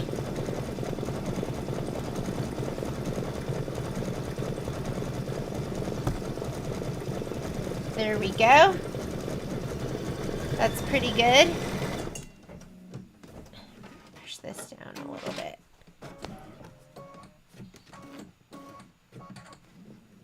Oh yeah, let's make this, I don't think this is 14 and a half. I should have a little bit more to grab onto, but that's okay.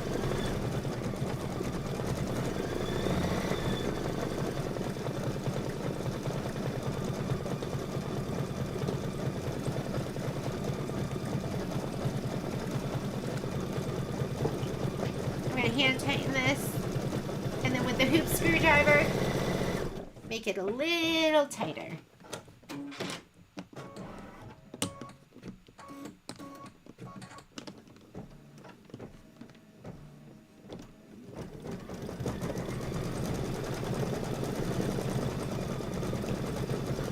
Okay, and this should be ready to go for the vase embroidery. And we'll do this one next.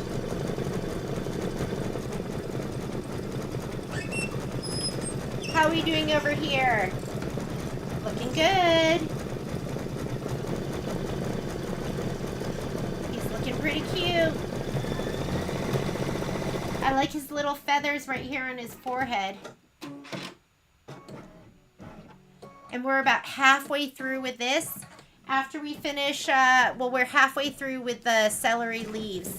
And after we finish these, then we're going to put in, we're going to just do the eye, the black eye right here. And then the white dot accent that's going to go kind of all over. And then we'll have those flowers, the graphite flowers down here.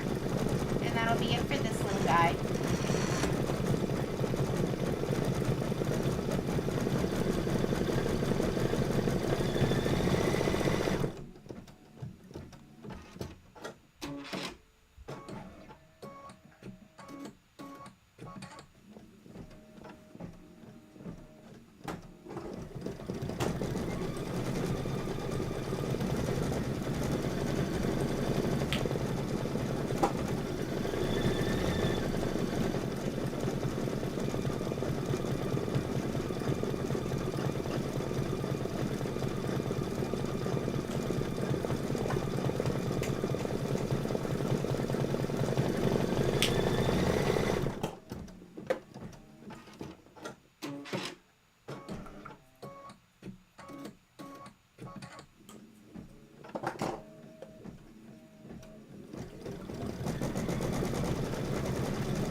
So while it's doing that, since we have some time, let's go ahead and press out these blocks that are ready for section 3.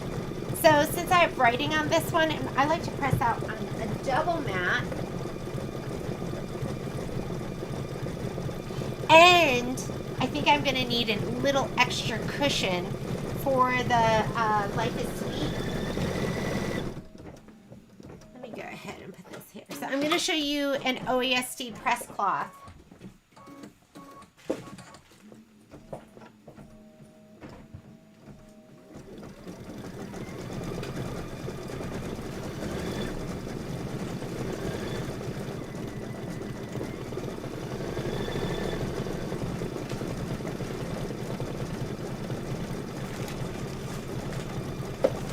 I love this press cloth. Kind of like a miracle worker, and what it does is it press puckers out of embroidered fabric, prevents embroidery texture from getting crushed, absorbs steam to set a perfectly pressed finish, use over and over. The only thing with this is just make sure you don't confuse it for batting and cut it up, because we've done that at the store, and I keep telling myself I'm going to bind this so I know that this is my press cloth, and then of course I never do because I'm so busy. But if you use one of these, you put your embroidery down, and you can see the imprint from other embroideries that I've done. It presses it in and then spreads those puckers out. So, and they're $6, and they're so worth it. They're so worth it. So I can just go ahead and cut this. I'm not going to cut it right at that line, but we're going to fussy cut it.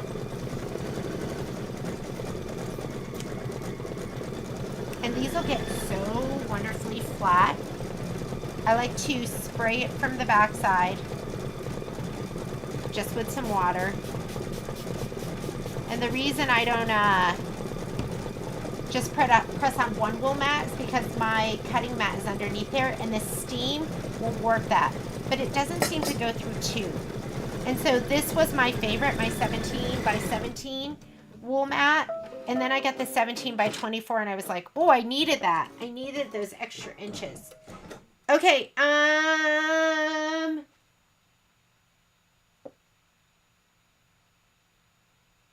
that's so funny. I'm looking at my screen. It just finished stitching, and my instructions say to do the black. Oh, no, they don't. I'm on the wrong step. Right here. We're in step number 12, graphite. I was confused. So go ahead and put your graphite in. That's going to be your blue flowers. Hang on just a second. Let me get that color out. I was confused. So I'm going to take out my celery and let's put in graphite for the flowers. This is step number, I was wrong before. This is step number 12. I looked at my screen and I went, wait, that's not black eyes. Those are flowers.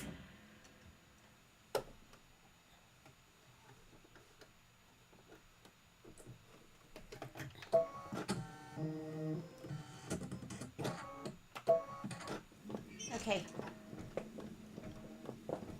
Okay, and while it's stitching that, let me finish this pressing.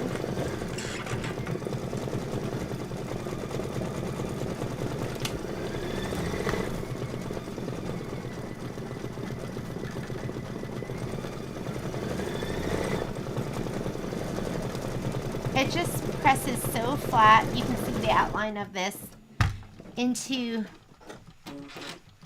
your press mat, and it just gets everything so flat and perfect. Okay, so let's go ahead and do this one too.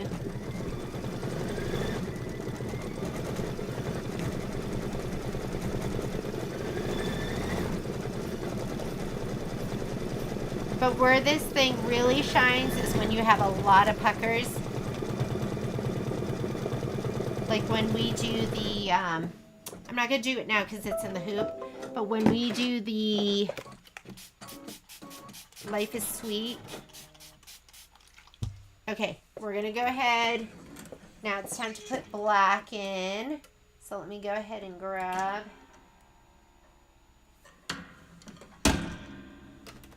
I'm going to take out my graphite.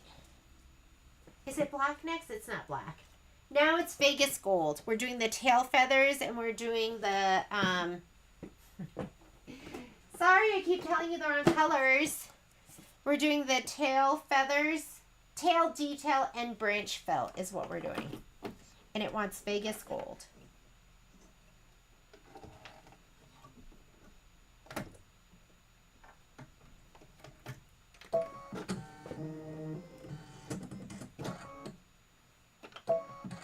Two minutes of stitching.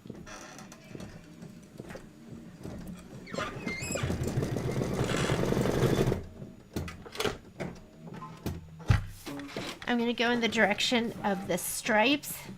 So I woke up this morning with like my neck aching and my back aching. I think it's from the embroidery. Hi, Peanut. Guess what's in the fridge? What? In the freezer. Trader Joe's gimbap. Oh, you got it? Yeah. Why don't you get one out for each of us? Are you headed out? You look like you're going somewhere. Well, I was just going to ask if I should The take gimbap. grocery shopping. Yeah. Can you grab the little one and I'll put together this for you? Yeah. No.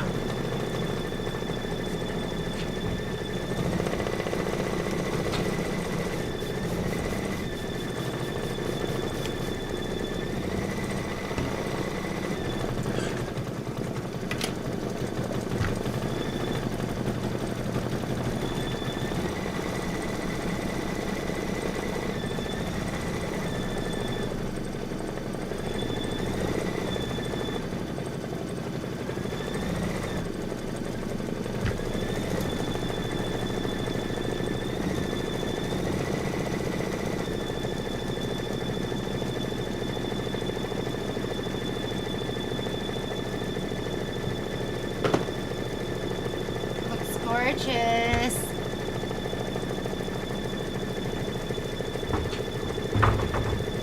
If they can come in, you can let them. Uh-oh. No. Poppy. Okay. Do you have the book? Okay. Do you see, Violet? I switched my stool to the ottoman because Poppy likes to sit with me when I'm embroidering. Oh, that's funny.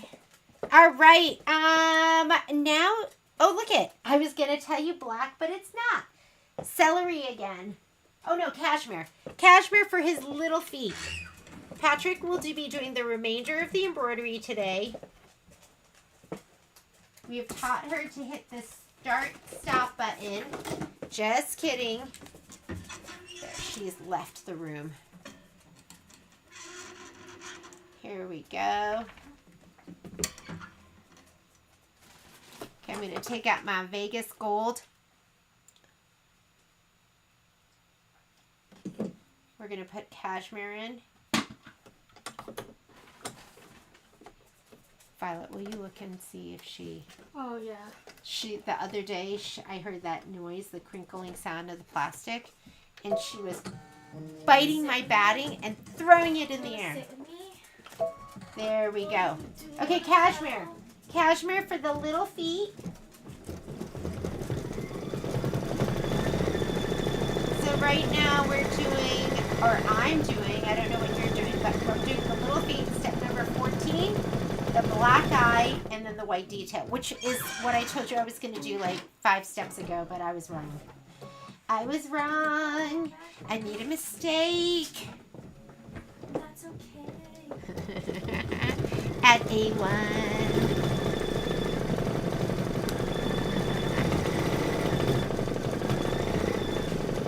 Okay.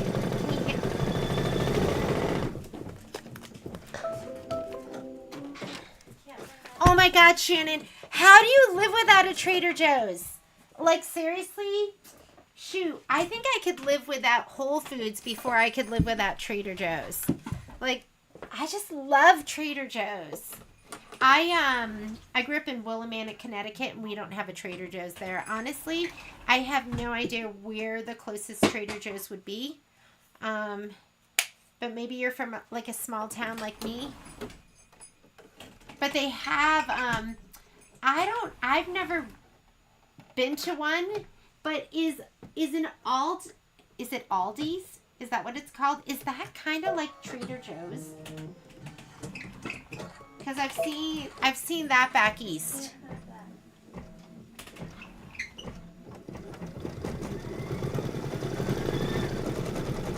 Cheryl, be careful. Drop it. Aww. I feel like being in tornado land would be so scary. There was a tornado here in Reno. What? It was a while ago. It was down in like Double Diamond. And that's the closest I've ever been to being near a tornado. And I think it's just terrifying. Oh, no. There's a lot of open flat land in parts of Nevada. So I'm surprised there's not more out here. We get wildfires, which, I mean, that's pretty scary too. Wildfires, and sometimes there's some flooding. What else do we have here? Earthquakes. Yeah. Anything else? Blizzards. Yeah. Occasional. Anything else? Not really. Those are the main things. Yeah, we don't really have too much to be scared about here. Water scares me too. Like a tsunami, I think would be so terrifying. Okay, here's your little detail, and then we're going to go then we're going to start stitching the vase. It's 12:16, so hopefully we'll be able to finish all 3 of these embroideries. I'm going to turn to page 32. So for the vase, it's page 32, floral 8 by 12 coin. That's the light gray. It's a light gray color.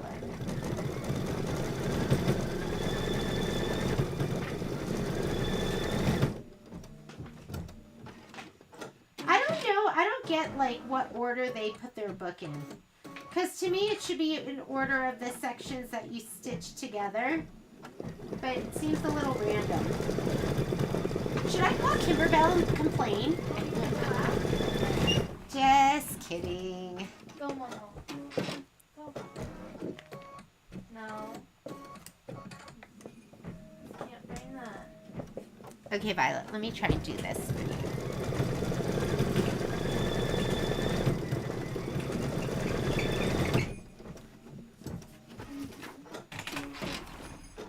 No.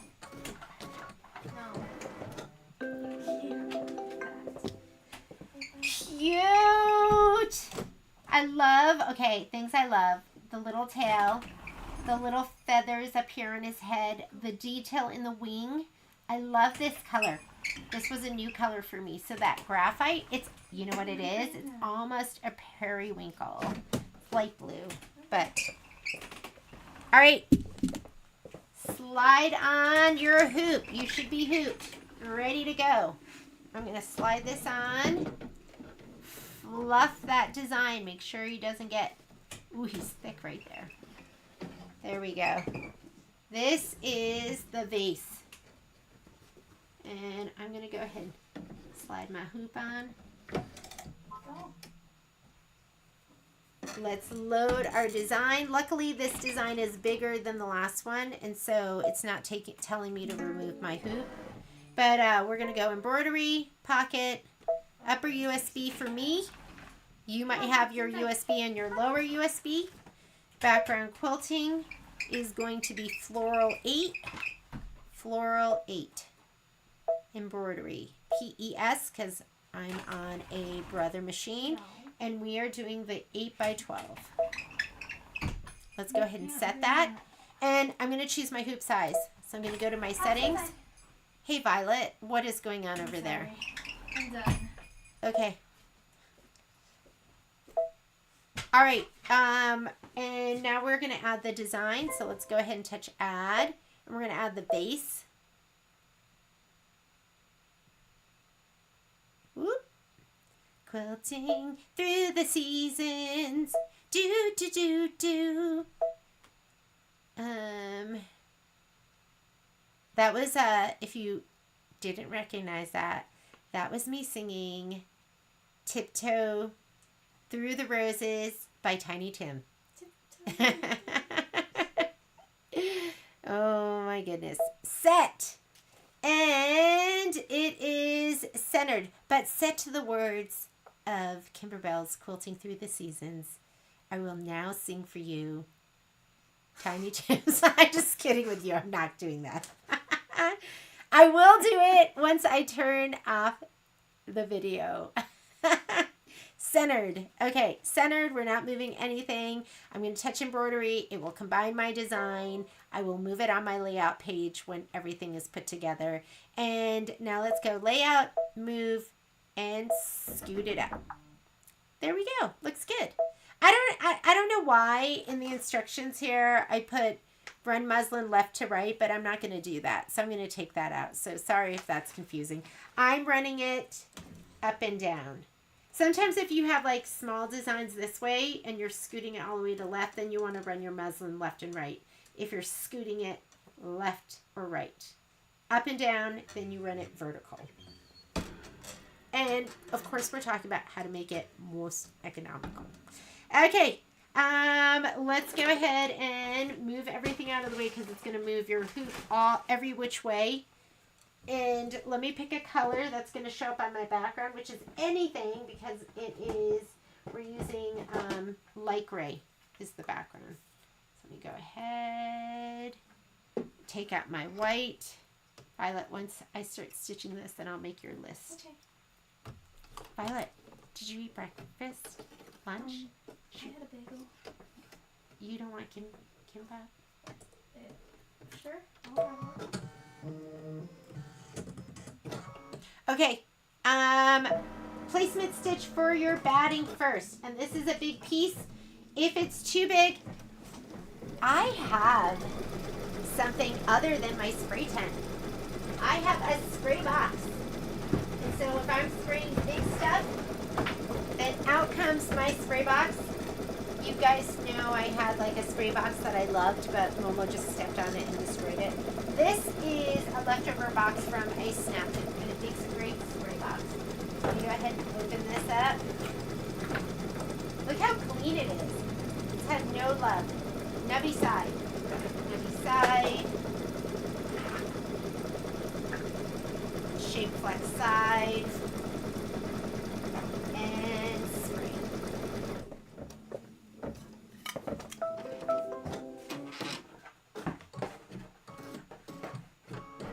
It's near the edge. I don't want it to get everywhere.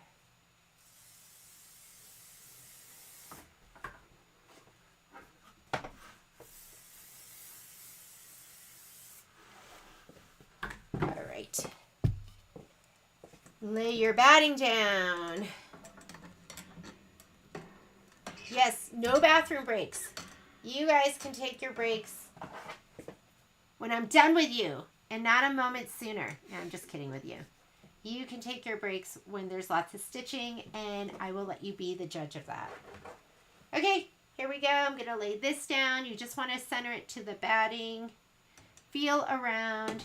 Make sure you have... I really have to back up this camera for this big piece. And that feels pretty good. Whoop. Yeah, look at, I have so much on this side and not as much, but it's fine. It's enough. I still have, I mean, I'm saying not as much, but it's still like an inch. Let me put, see, I do know how to tidy up. I'm going to put this away right now before I make more of a mess. Oh, actually I can't. There's a cord in the way. Okay, now we are going to do the tack down, but we have to skip some steps. So we're going to go right here to where we go forward and backwards. That's tack down for the batting, placement for your background, tack down for your background. And as I stitch it down, I'm going to kind of smooth the fabric. Why does this feel lumpy over here? Feels like there's something lumpy.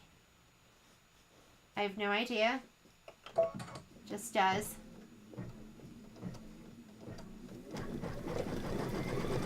I'm going to smooth this.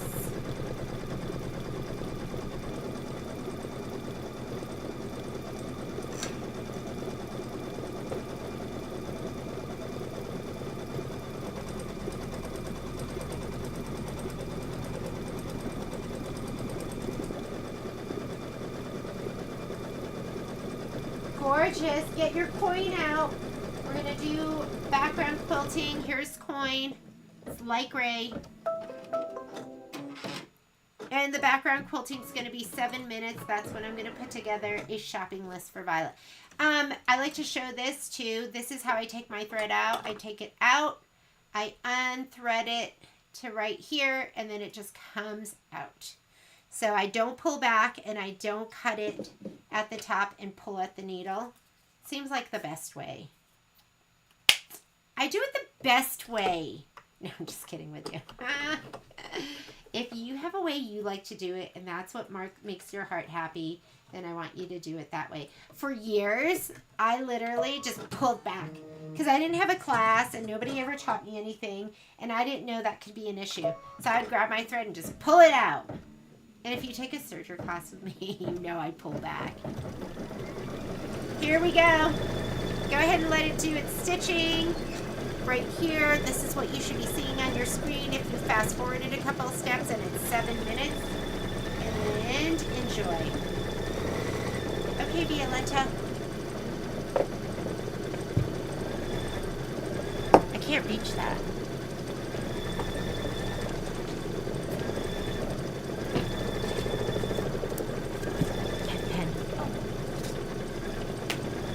I want big ones, 3 large onions.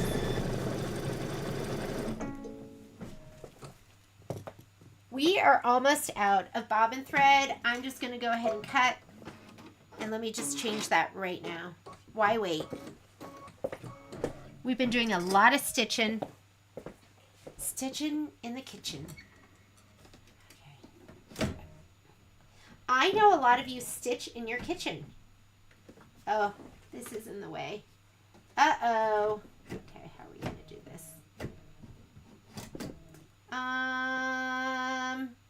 Because it's really thick right there. And I can't get this over that. Let me try again. Oh, we did it that time. I feel like at some point they need to make a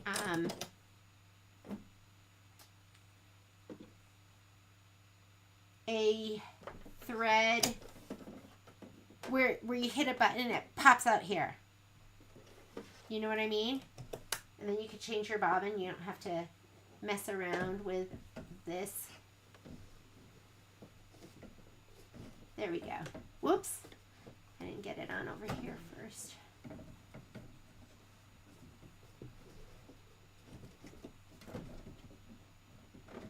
And I'm going to go back 10 stitches and then start.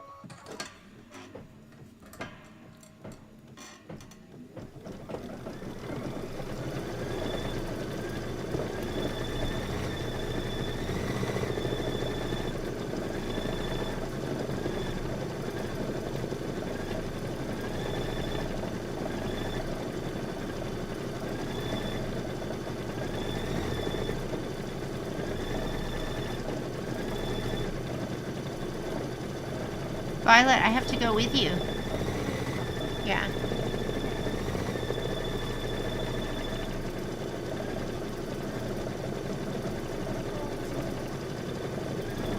Maybe like 45 minutes.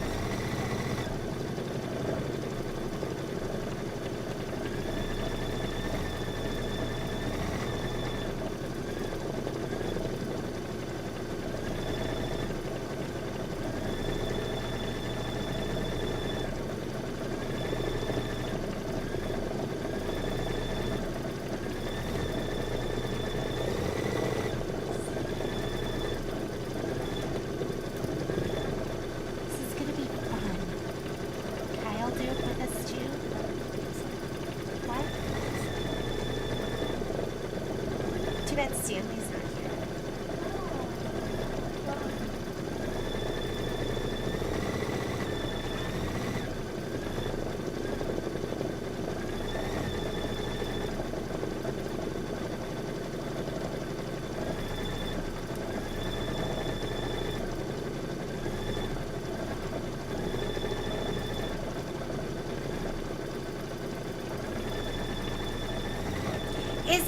Is it Aldo's, or there's something on the East Coast that's kind of like a Trader Joe's? Oh, it is Aldi's. It's more generic knockoffs. Got it. Central Oklahoma, Edmond. You know, Cheryl, Patrick's uncle, I think, lives in Edmond, too. Wouldn't it be funny if you knew each other?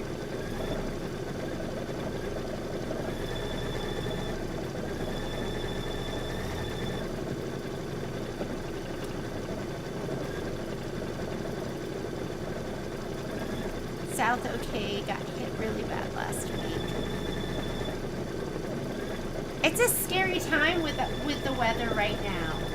With on the ocean, with tornadoes, with wildfires. It's just a really scary time.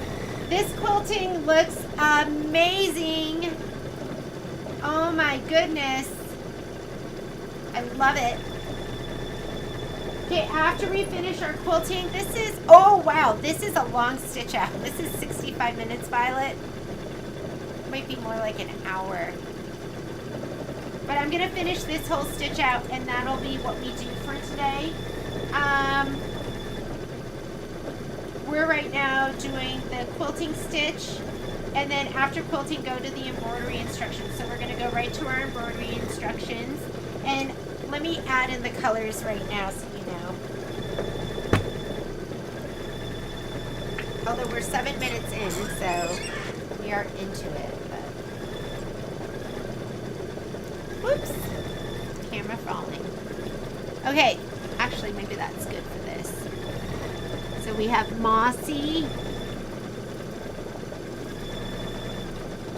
celery, mossy,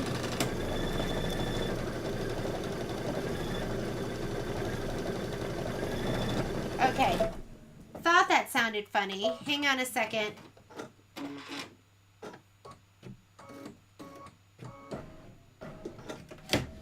Something happened. Let me check.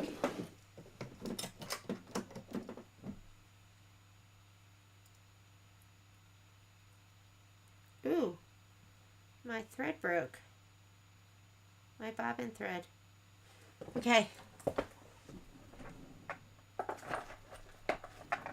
I'm just changing my bobbin.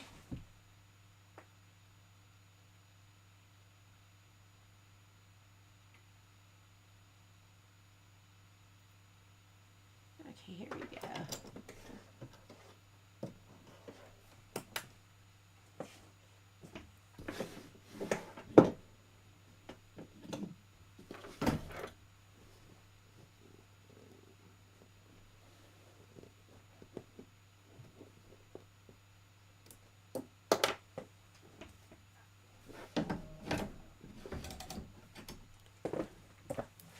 Okay, my machine started making noise a while ago, so I'm going to go back to where, and I pulled out the stitches that weren't staying. So right here, I'm just going to go back -10, but I'm going to look at my fabric and get it back to where it needs to be.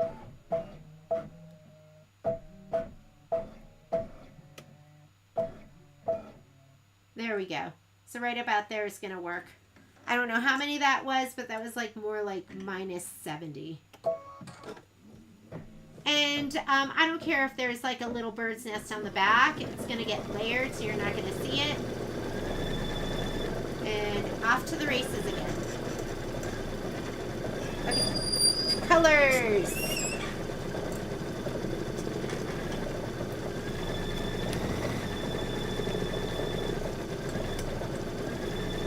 So we have mossy, celery, mossy, doesn't matter. Linen, cashmere, linen, oops, and that one is celery,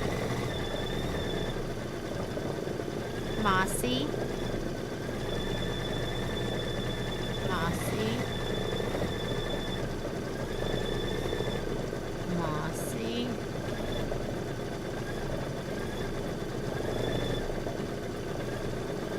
and white, and that's it.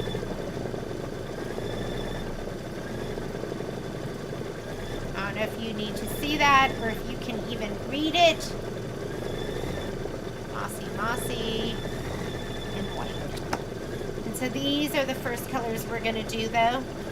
For 1, 2, and 3, mossy, celery, and mossy. That's what's coming up next.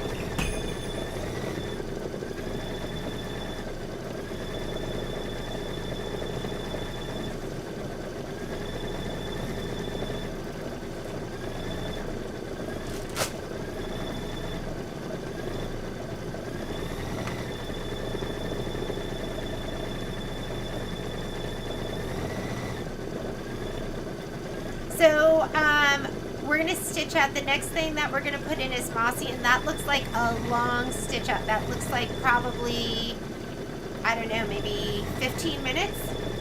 And it's going to be stitching some of the leaves in the vase. These are going to take a while. Right here.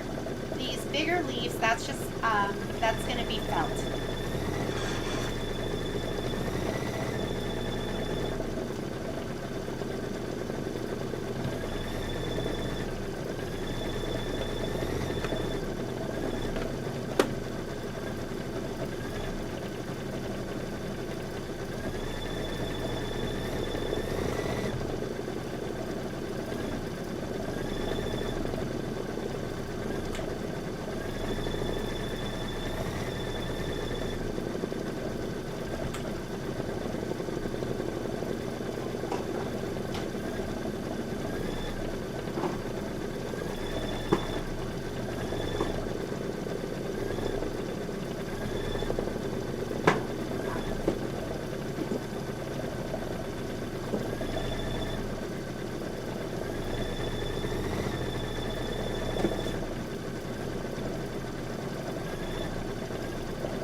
19 minutes. Okay, I'm going to take out my thread and I'm going to put in the mossy. And this is 19 minutes of stitching. I'm going to run upstairs and grab a snack. Run to the ladies' room, have some coffee, and I will be back. You just stitch on. And I'll just keep my fingers crossed nothing goes wrong. I'm going to throw some frisbees for the dogs too.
looking gorgeous. Is everyone taking a break right now? It's the perfect time.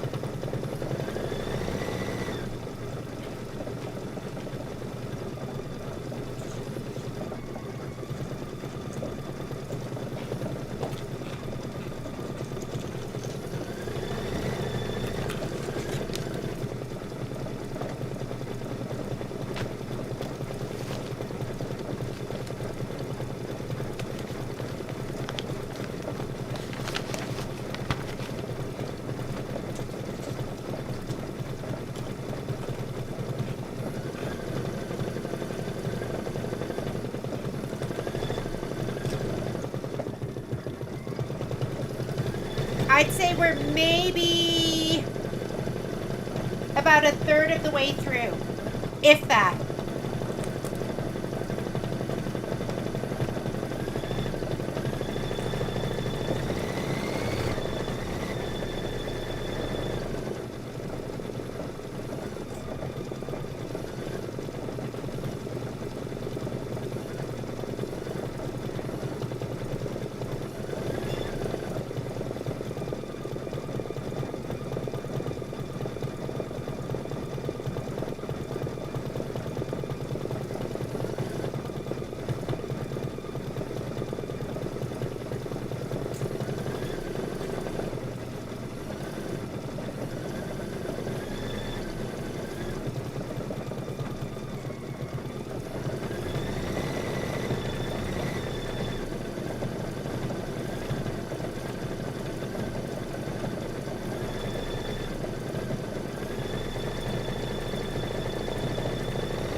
Okay, here are two things. Well, here's one thing that I love from Trader Joe's. These are so yummy. It should just be called rice crack, because this is crack for me. So, I mean, you know, they're Asian inspired, but they're so good, and I love the Trader Joe's ones. I wonder how bad these are for me. And that, to me, I go, how many ingredients are in here? That doesn't, I mean, number one ingredient, rice. And then soy sauce. Spicy green peas. Okay, here is, since we're just sitting here, here is the gimbap that I got today. And so I've watched a couple of people do reviews of it, and they really liked it. So, Korean tofu. Oh, I didn't know it had tofu in it. I thought it was going to be meat. But, so these are what they're selling, and you can only get 4 at a time, so I feel really lucky that I got it. Microwave. I love anything I can put in the microwave too. So when I make this, I wish you were here, I would make you some. Maybe I'll do a tutorial video on how to make these. But I do the spinach, the carrots. I make bulgogi. So I do the seasoned meat, like beef. And then daikon, they have like a special, it's like it's a special pickle that you buy at the Korean grocery store. Or I think they make, maybe like it's Japanese too. So it's the yellow pickle. And then it's a daikon pickle, not like a pickle. And then egg is what I put in mine. But this is going to be lunch for me and Violet today.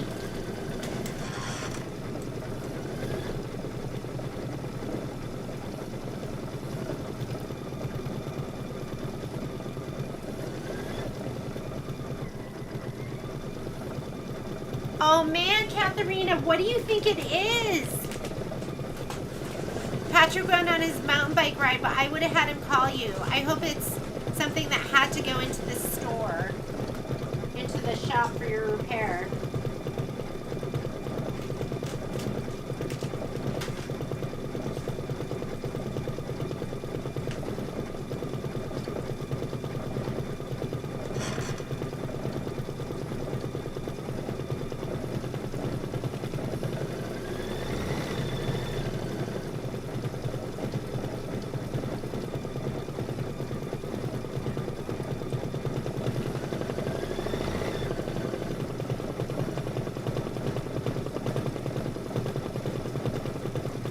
Okay, I'm showing we're about halfway done.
After we finish mossy, then we're gonna put celery in.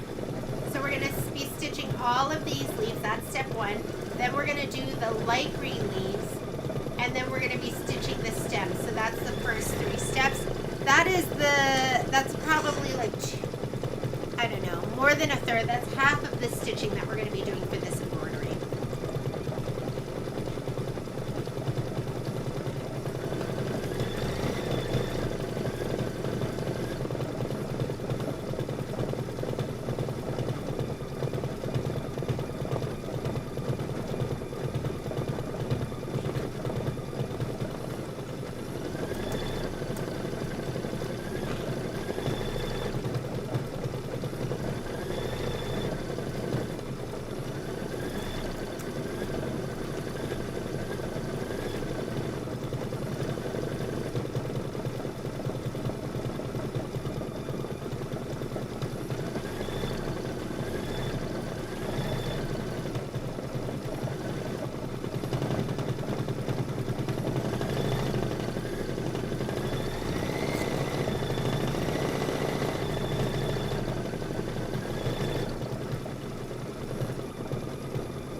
I'm guessing there's about 6 minutes left.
downstairs to try the gimba, and I'd have to say I'd give it a maybe like a 6, maybe a 7. It was pretty good. Wasn't amazing, but it was good.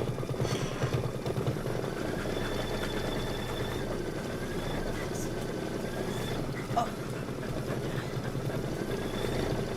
You have your collars on still.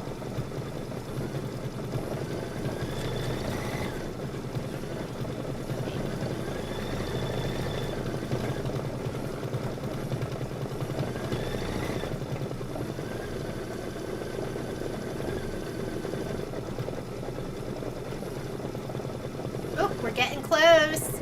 This is almost 43,000 stitches. That's a pretty big stitch out.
I'm looking at the stitch out, and I think this is the last sleeve.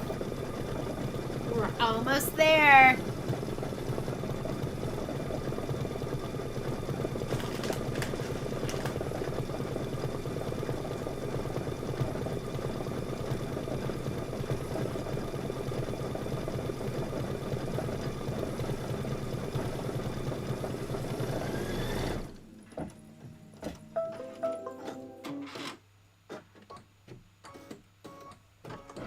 All right, take out your mossy, put in your celery. Mossy celery. I love celery. Celery with like peanut butter or blue cheese dressing, cream cheese.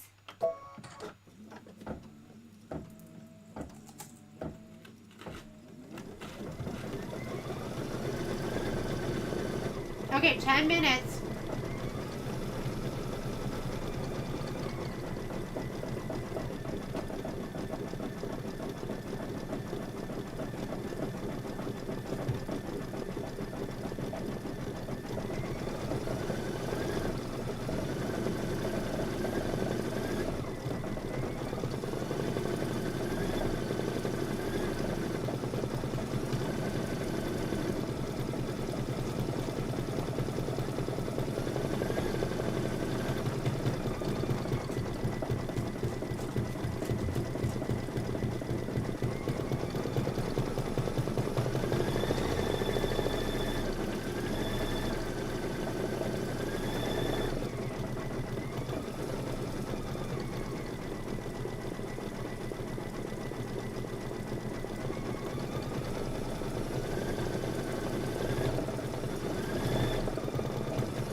I should make myself not be so worthless right now, right?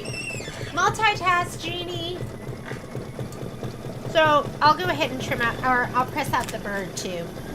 Because the bird is the word.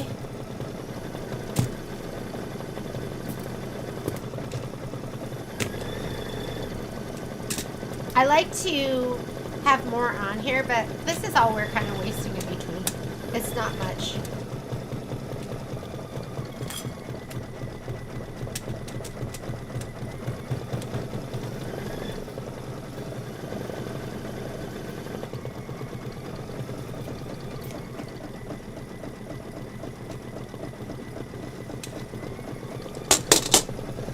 And then why don't we, in addition to, oh, I put the first cloth away. In addition to pressing them, why don't we just trim them now too, right? Let's just do all of it.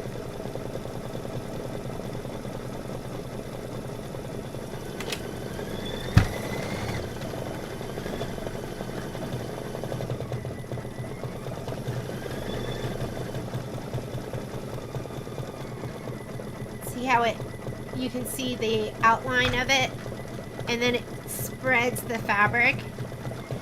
So for that other one that's super puckery, I'm definitely going to use this cloth. Okay, let's trim some of these. Let me grab my pop rulers.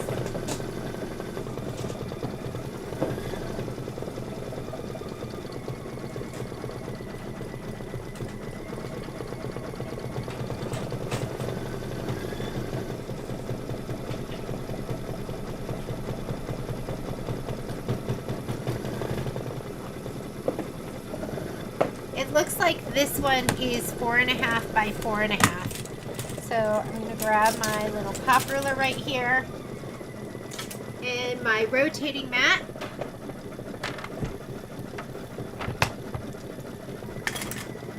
And my rotary cutter. I wanted to use my purple one because that one seemed super sharp.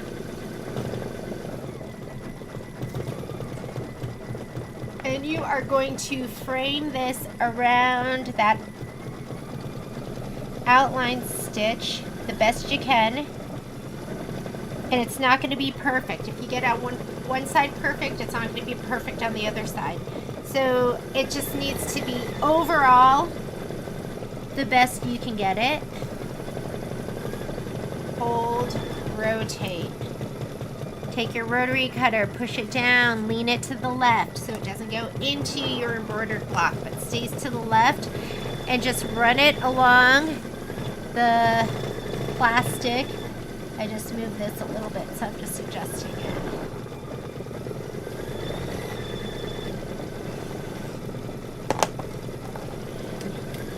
You might have a thread that doesn't cut. That's okay. Just cut it.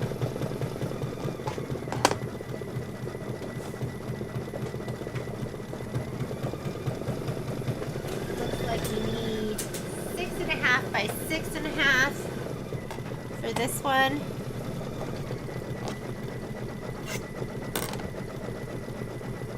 And I'm just going to frame it to this the best I can. Again, looks good. Looks pretty good.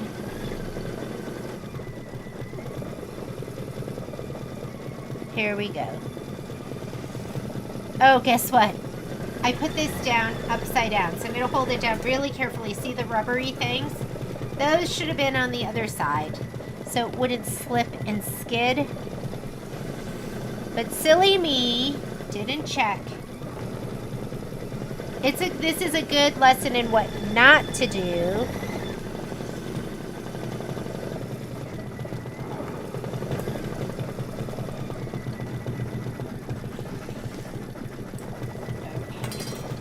I just kind of held it down really well, so it didn't really move. And that one is done.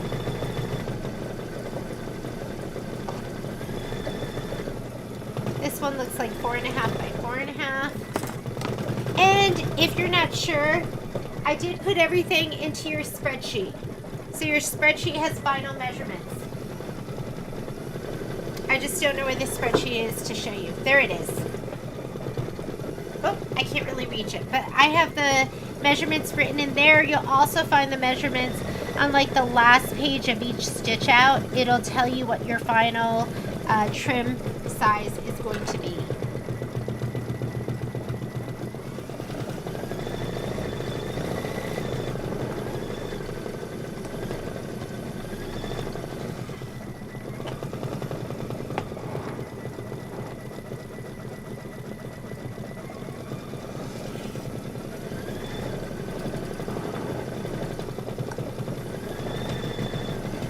So for me, it's really important to have a rotating mat and the pop rulers.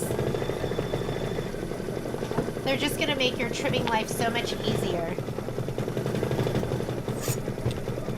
And then after this, we're going to just have to trim out the Life is Sweet and then the vase. Whoop. Lesson learned. Flip that over.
Wonderful. Okay, now it wants us to go ahead and put mossy back in. So take out your celery. And Mossy's going to do the stems. It looks like it says 4 minutes of stitching. I am at 27,000 stitches, so we are more than halfway through. Sorry if I'm hitting this.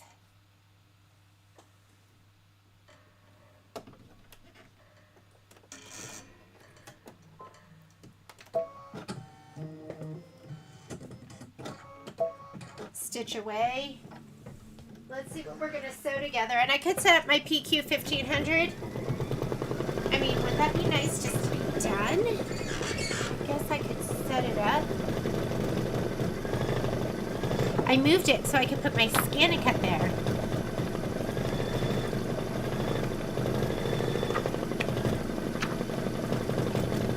Okay, section 3. You're going to sew your little birdie to this, and mine is the wrong place. I don't know if you remember, but I sewed mine. Mine should look like, these should be swapped, but they're not. And look at, this is not the right direction. Who cares? Okay, so these are going to get sewn together. These two are going to get sewn together. I like to put my stuff over by my machine, so the right side is the side that I'm sewing everything together on.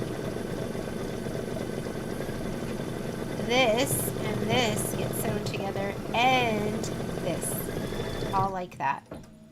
So I'll do that first, and then I'll do this. And yeah, I'll just put that over here to the side.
Never say never, Lynn. You never know what might happen.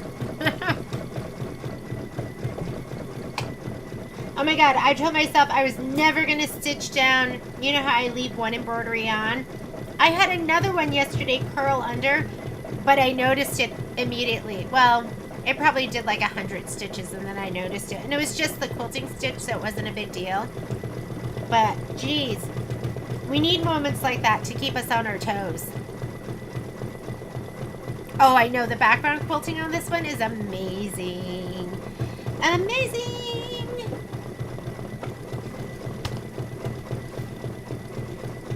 Okay, when it's done with this, then we're going to put down our vase. And this is the fabric that you need right here. Isn't it going to be so cute? So I'm going to give this a little shot of spray to the back. So I'm ready. Oh my god, those stems look so real, don't they? Well, to me they do.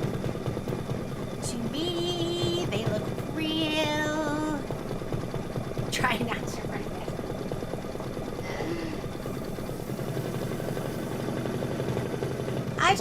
That's like, it's just what I do. I just make mistakes every once in a while. I'm okay with it.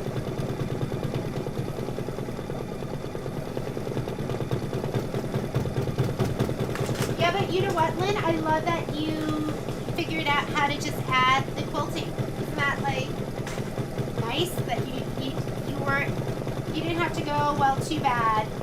Too bad, so sad, can't do anything. You used your brilliance and like got that design in there. That looks amazing.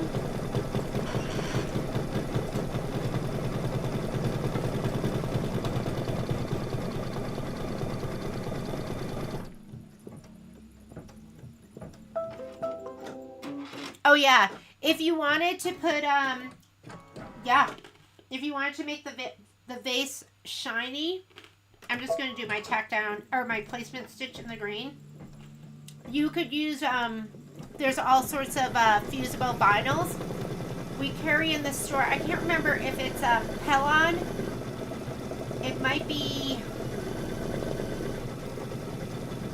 a different brand. I can't remember which one it is, but we carry them in the store. We carry a matte and a shiny. And we sell it by the yard. I don't know if it's on the website. Should check that, huh?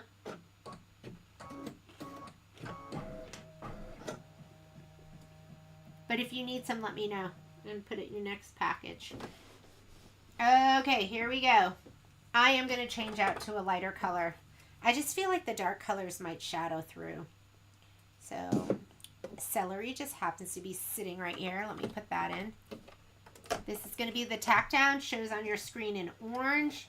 Doesn't mean you have to use orange thread. Just means that it's the tack down.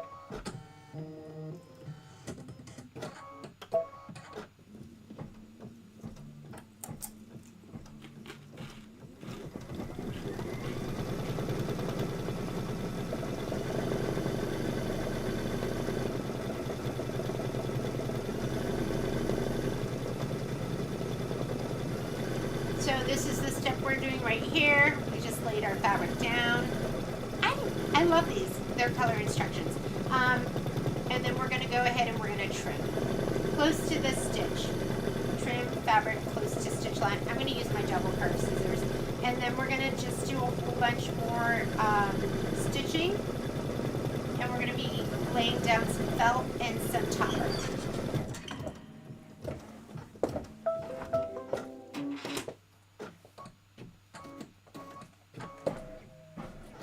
Alright, let's go ahead and trim away.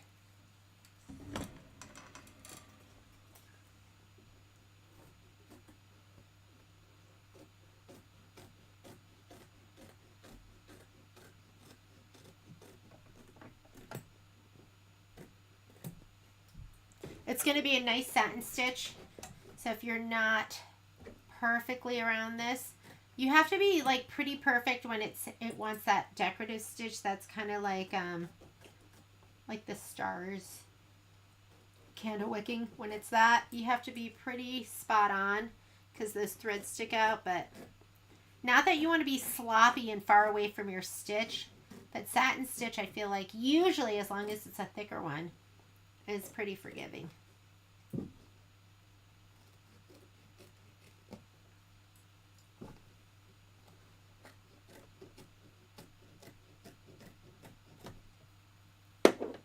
Gorgeous. Oh, it would look really nice, shiny, wouldn't it? Okay, now we need to put in linen. Linen for the vase. Or you could do something wild and crazy. You could do something wild and crazy. I can't do anything wild and crazy because I never like what I do.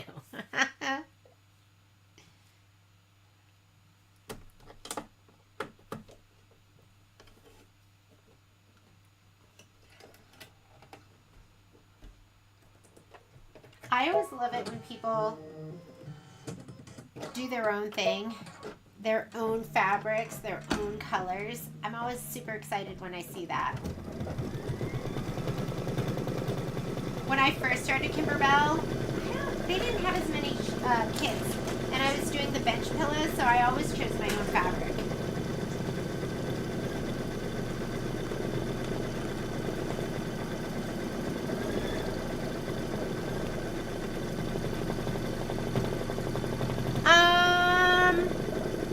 It might be vinyl fuse. I can't remember what it's called. If you email me, I'll send you a link if I have it on the site.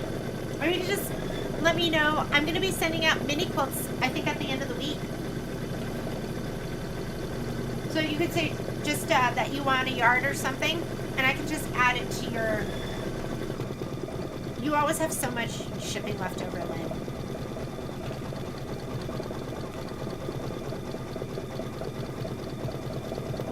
Oh yeah, I think it'll look great on there. Nice shiny base.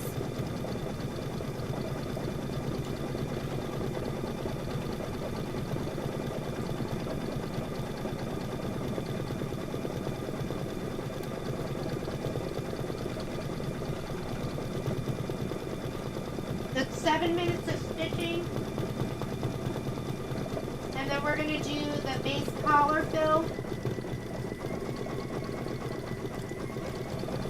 This is everything that's coming up.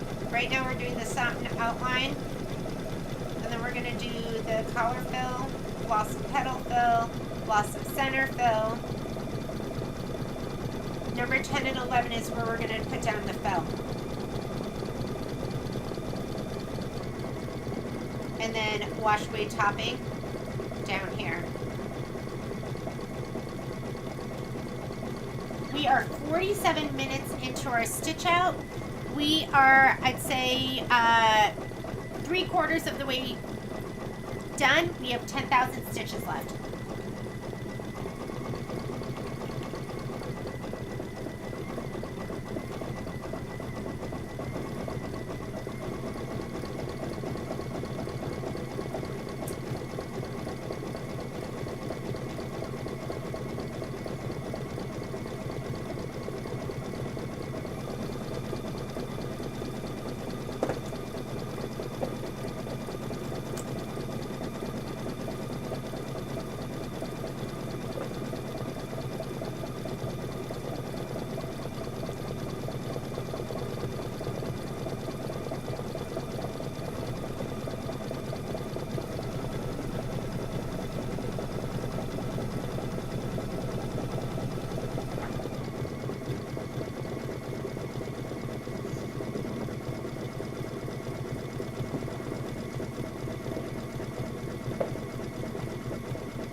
with your next order, I'll have your accessory guide and that USB. I totally forgot to put it in the last package, but it's on my mind, so I'll put it in the next one.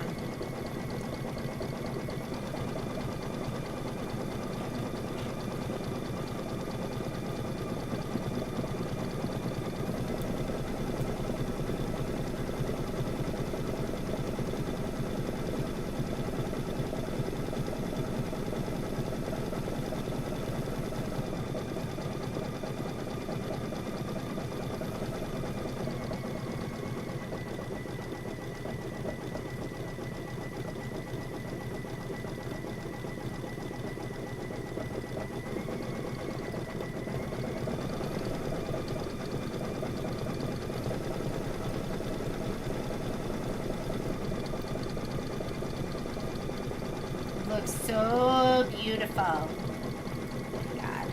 And that background quilting looks so amazing. Sometimes I worry that background quilting is going to look too busy, but is that just so beautiful? I think I have to just go with it and just be okay with it looking busy.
I'm excited to see the collar because it looks like it's textured. And sometimes when you're stitching something out, you can't tell how amazing the stitching is going to look until it stitches out. And then you go, wow, look at that. That's fancy. That's fancy. Okay, if you're going to be barking, you need to leave. No barking allowed. No barking allowed. They hear the battle cry. There's a dog in the neighborhood that's barking, so my dogs think they have to bark too. You know how it is. Okay, here we go. Collar time. Okay, okay. Hi, you're hitting my camera.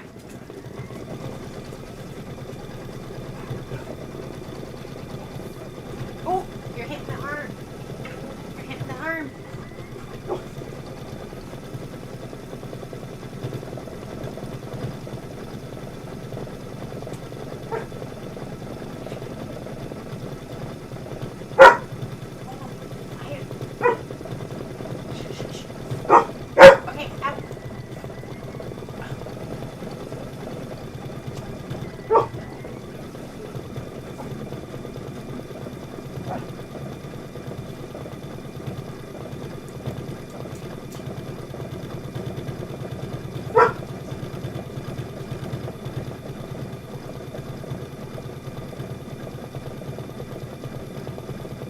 Well, look at that. Just a thick satin stitch. I thought it was going to be something more spectacular, but it's not. But that's okay. Sometimes simple is nice.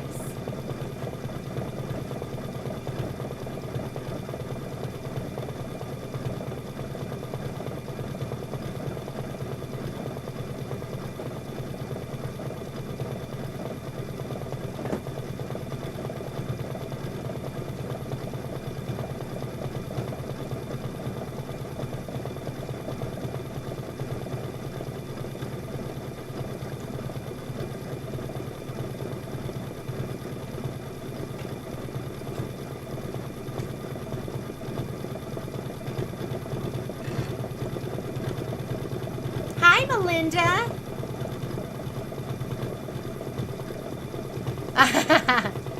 I saw the cutest corgi today when I was driving home. There, the car in front of me had a husky, and then I was like, "Is that another husky?"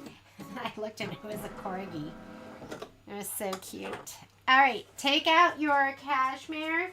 Next color that's going to go in is going to be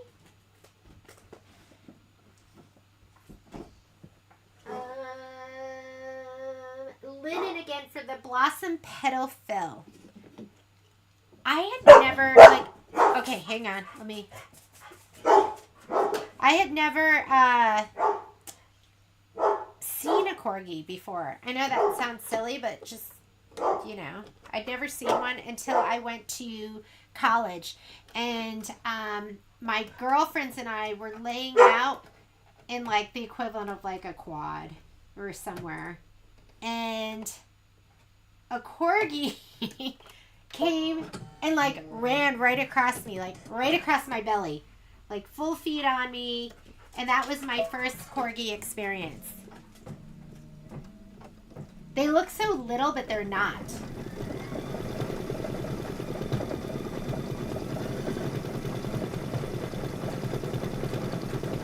Okay, so this is step number 8 in our instructions. We are doing the blossom petal fill. We just did this, and now we're doing all those flowers. Then we're going to put our celery in the light green, and we're going to do the center of the flowers. So have your celery ready next.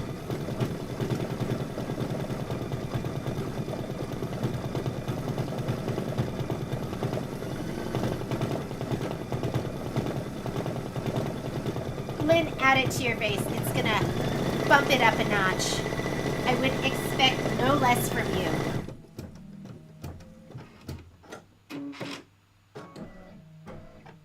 They're so cute, Melinda.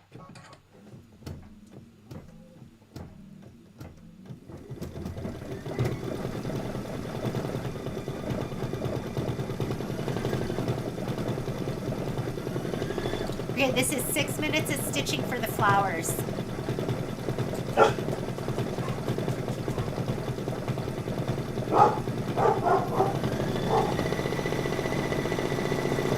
That little outline stitch that goes around makes such a big difference.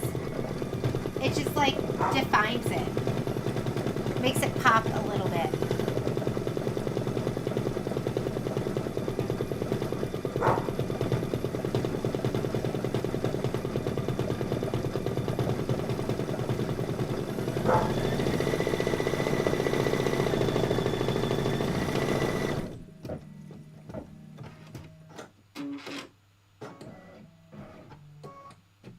And it looks like we have 1, 2, 3, 4, 5 flowers.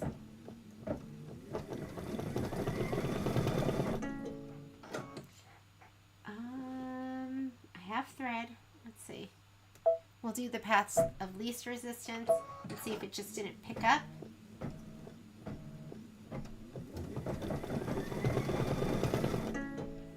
And that means my bobbin. So I need to grab the bobbin.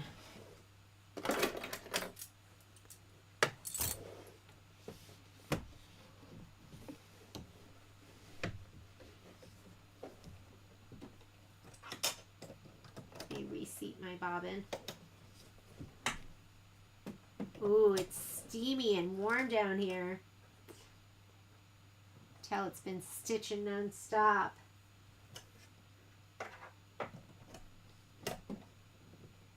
You have to get that left end under that middle part or else it won't pop up. Okay, fluff your fabric. Make sure it's not turned under.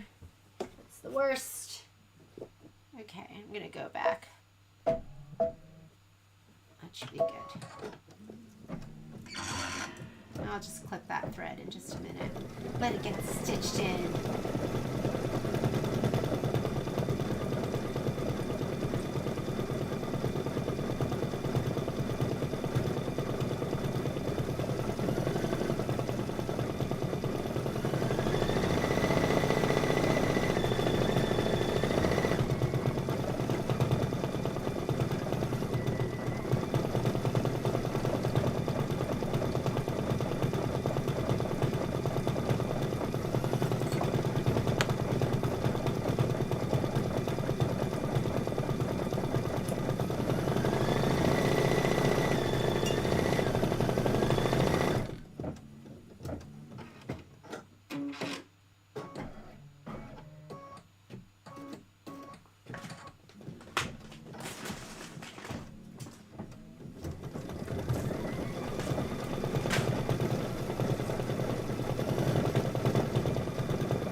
So trimming this, it wants you to trim 8.5 by 12.5. I'm going to use my 12.5 square ruler and cut on 3 sides and then trim the last side later. I'm not going to use the pop ruler because it says it's way too complicated. You do not always have to use a pop ruler. When you can just trim it down with your regular rulers. With the pop ruler, they want you to do the 8.5 by 10.5 along the bottom of the vase, 3/8 inch above the outer bottom edge of the ruler and 3 inches from the inner left edge of the ruler.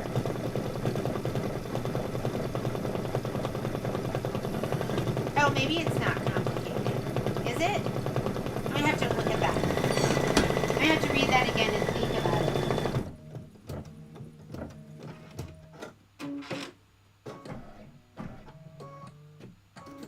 You might have to use it just for the instructions to make sense.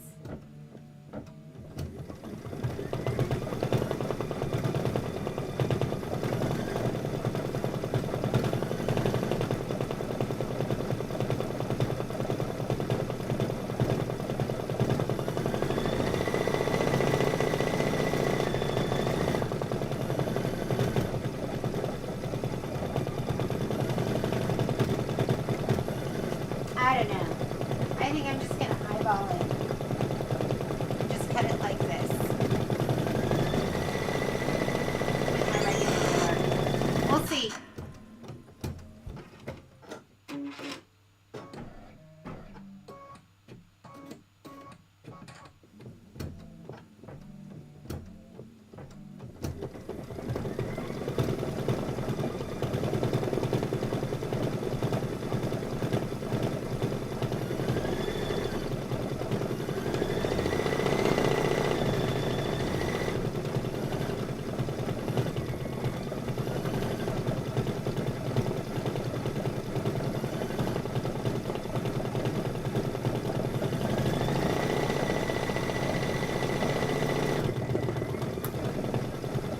We've got 4,000 stitches left to go.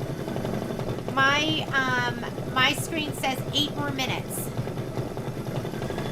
It's going to take a little longer than that though, because we're going to be laying down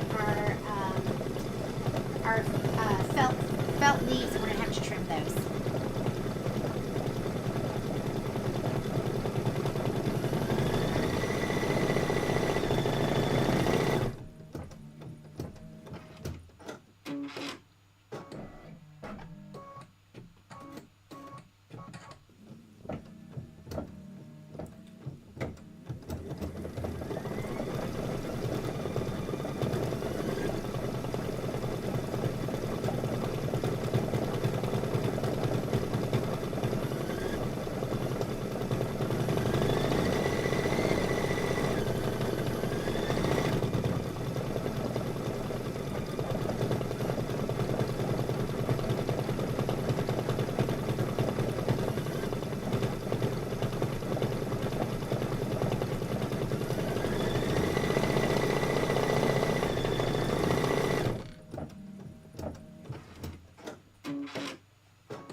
I was just thinking about trimming this down, and I'm going to just use a regular ruler and trim it to the outline stitch.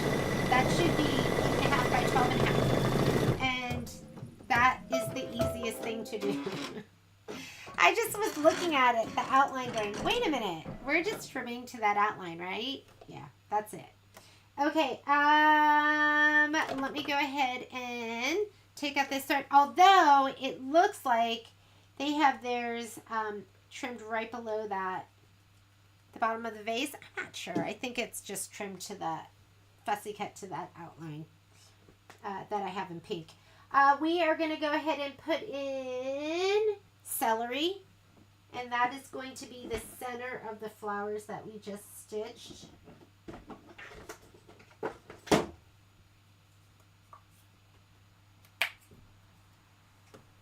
Yeah, I don't want to make it any more complicated, even if it is supposed to be right below the vase. Part of me feels like I'm just going to fussy cut to that outer part. Okay, it's thick here. And I still have my 7511 needle. Just know if it breaks or your thread breaks, that's not necessarily, it's not the machine. You're going through a lot of stitches.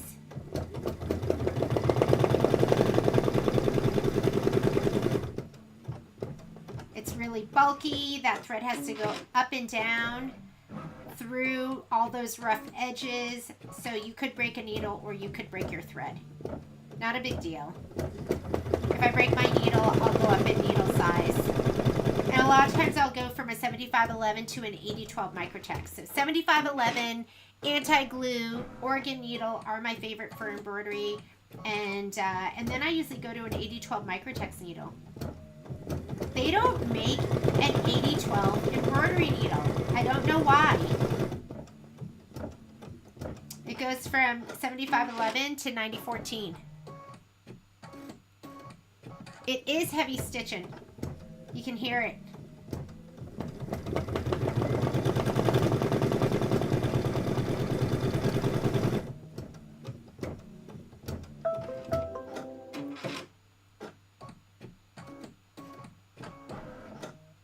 So an embroidery needle, what's the next color before I lose focus? Mossy. Okay, so now we're going to stitch the leave one placement line. Place the leave one felt centered over the placement line. An embroidery needle is slightly ballpoint, so you can go back and forth between different types of fabric. Kind of like, I mean, that's like a universal needle too. It's slightly ballpoint. So, not that I would embroider on like a really stretchy fabric with just an embroidery needle. I'm losing focus. Okay, mossy. That's what I'm doing. A Microtex needle is extra sharp.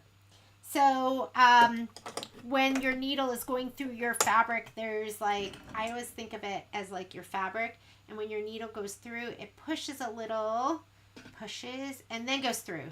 With a Microtex, they're extra sharp, so just goes right through the penetration. So I piece with Microtex needles.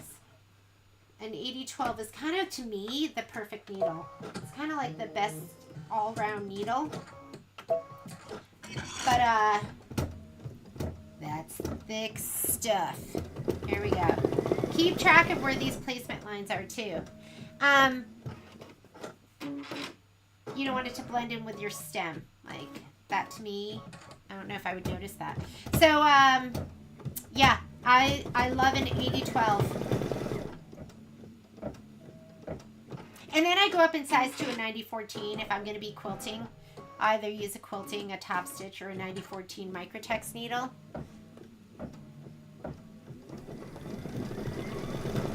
There's less laddering. I don't know if you've ever done a sewn and your straight stitch looks more like it's going down at an angle because of where it's getting pushed in the fibers, where a Microtex needle it'll look straighter too when you sew with that.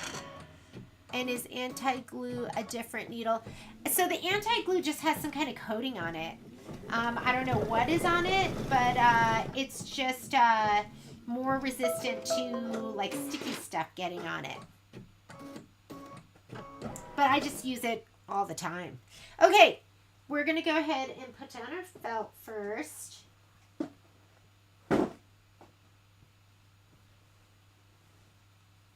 Let's see.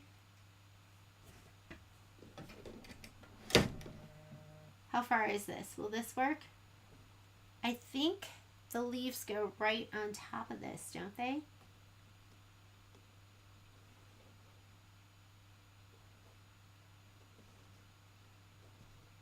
I could be wrong. Wouldn't that suck? That should be right. I don't think they go past those. Let's try it. I have this piece here. Just been living with it. I wish I could project right now, right? But you can't, not when you're in the middle. But I'm going to project and just make sure that's going to fit. So what I'm going to do is just remember that I'm on stitch 40,329. So I'm going to go to 0, 40,329. Now that I'm at stitch 0, I can project. I want to see if this piece of felt is big enough.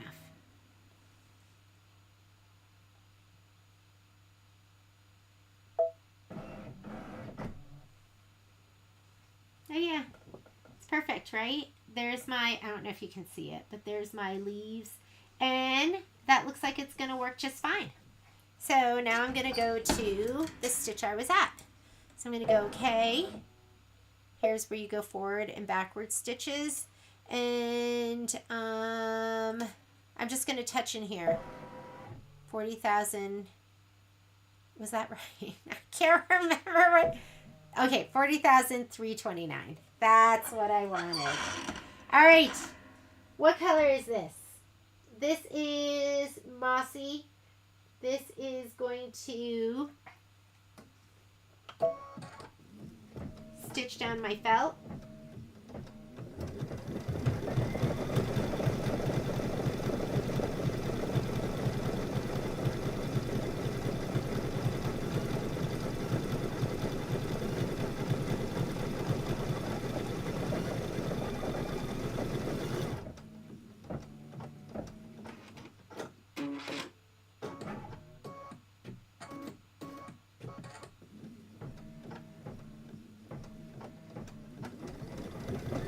After it stitches this, we're going to trim the felt around each leaf as desired. This is a raw edge applique, which for me goes, get out your curved straight scissors, please. Here they are. And these are my curved straight. One curve to go over the edge and straight to cut as desired.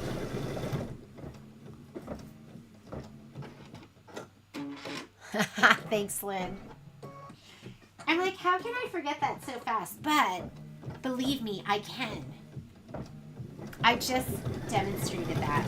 Good thing the machine's smarter than me, and I was just able to hit the back button to go to that stitch, to the beginning of this stitch out. Oh, that was close. That was close, huh? I'll have just enough.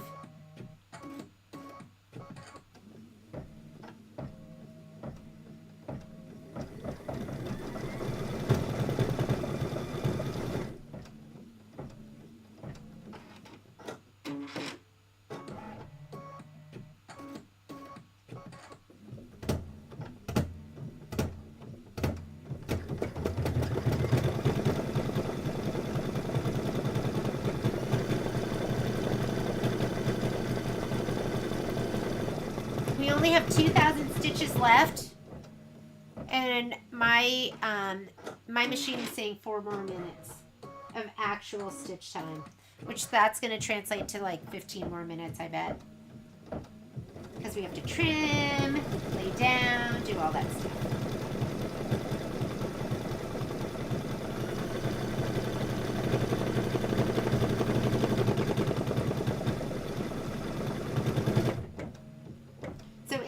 Want us to remove those outer basting stitches.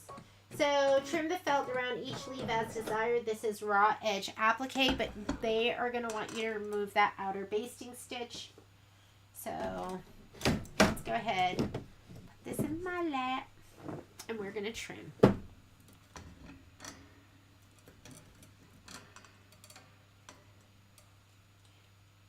I like to trim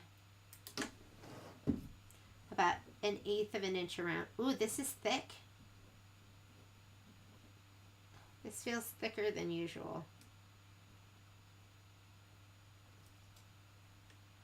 Oh, but it's thin over here. Funny.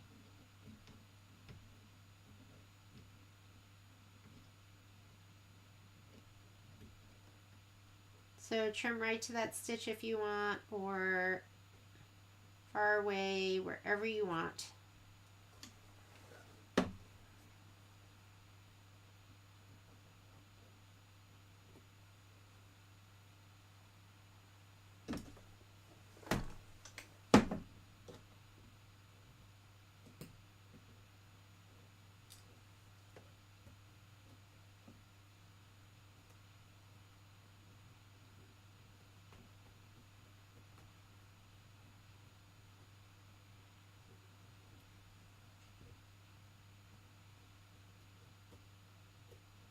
It's so windy out. I can't imagine. Patrick and Kai are loving it out there, riding their bikes in the wind.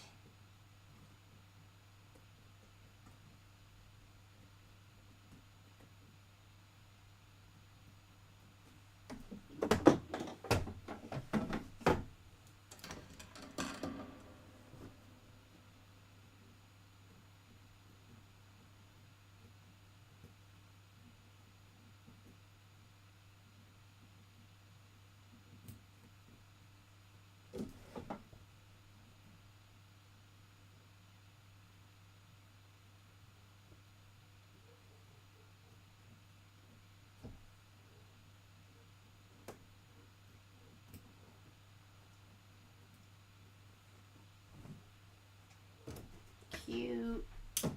Cute, cute, cute.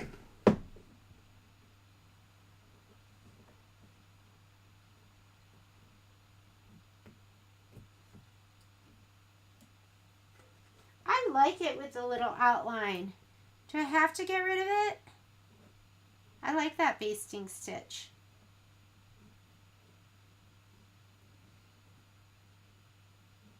Why do I have to get rid of it?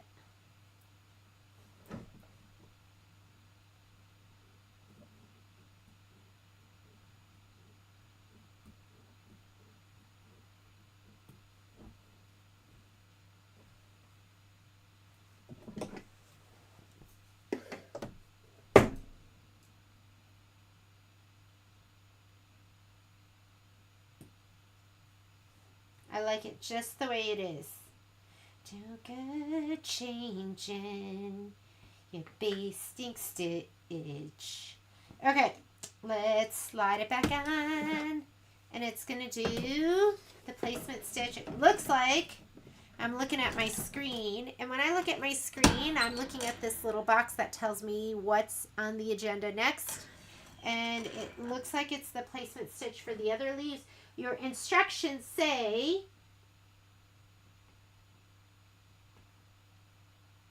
it says remove the basting stitch. I don't want to. Let me look at the picture. I'm going to look at the picture and see. I like it with the basting stitch. I'm leaving mine. Here's what they, well, what's the call? I do like it without the basting stitch too. Looks more real, doesn't it? This looks really cute though. I'm leaving it. Okay, next. Now it wants you to go ahead and if I leave the basting stitch, I don't think I have to use topper because it's not like the foot's going to get caught. So I'm just going to go ahead. Now what it's doing is step number 12, stitch the leaf 2 placement line. Place the leaf 2 felt covered over the placement line. I came unthreaded. If you want to go back to the beginning of this, all you have to hit is this arrow that goes back. That goes forward, that goes back. That'll go to the beginning of that step. Here we go. And let's do that one more time.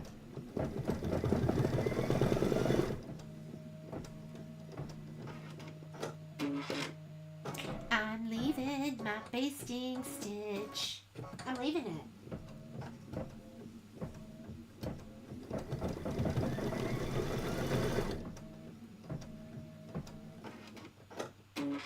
These are the hardest decisions I have to make in my life. Should I leave the basting stitch or shouldn't I?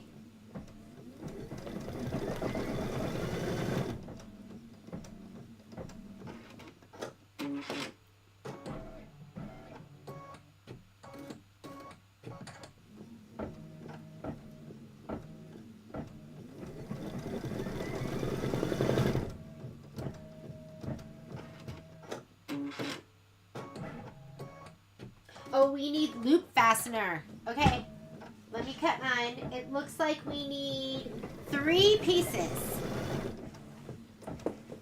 Okay. 1/2 inch. 3, please.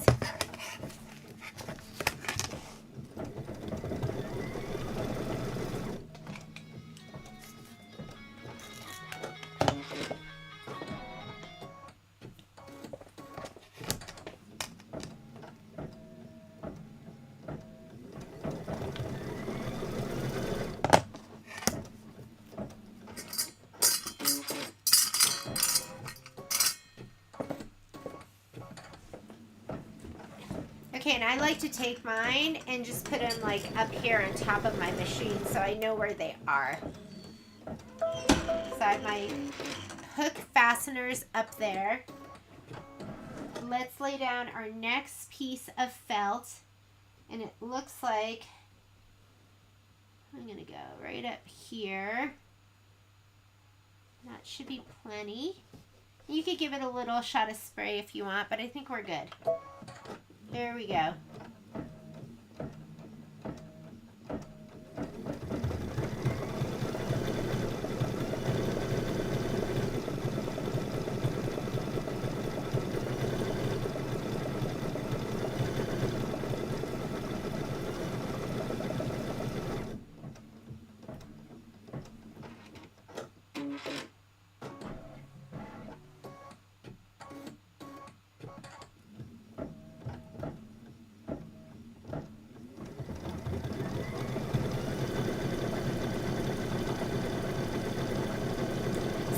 Lynn, I grew up with my mom, always in Connecticut. There was the Connecticut Lotto.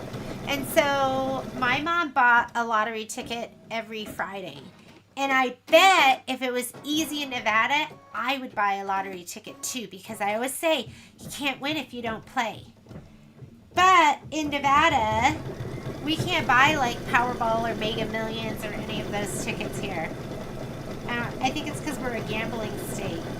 So if I want to buy a ticket, I've got to drive to California. And when the jackpots are really big, the lines are super long right across the border for us, because that's where everyone from Nevada goes. But then you could drive like another half hour to Truckee, California and not have to wait in line. But who's going to do that? But I've probably saved hundreds, if not thousands of dollars never buying lottery tickets.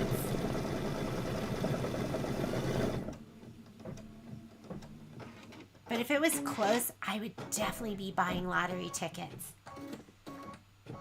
Is the 7x12 the largest magnetic hoop you have with the low fit? It is.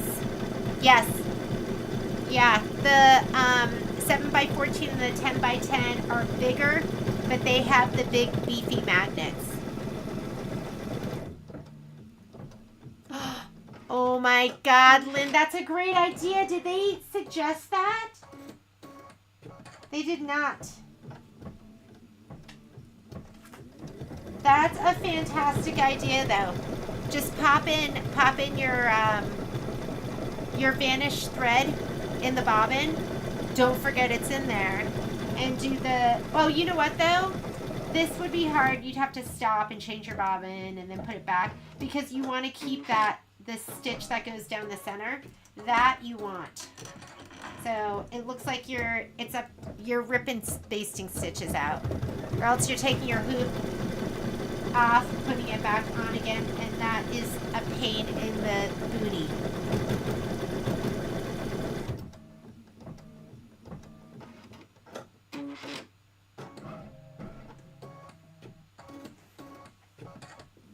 Yeah, I would totally buy lottery tickets. We had a guy in our town who won the lottery twice. Like, how does that happen? He used to own, I can't even remember the name of the shop, but it's where you would go to buy your ballet and tap shoes, like your dance shoes. It was like a really small store. I mean, it just had shoes on the wall, shoes in the back. I mean, and maybe enough room for like 2 customers to step inside. It was tiny. But I was like, well, he must have deserved it. But then I go, I deserve it. Yeah, but maybe not. I'm not meant for that. I'm meant for other things. Hard work. Okay, I'm gonna trim these down, and I'm leaving my basting stitch because I like it. I like that outline stitch. And if I change my mind, I can always get rid of it later on.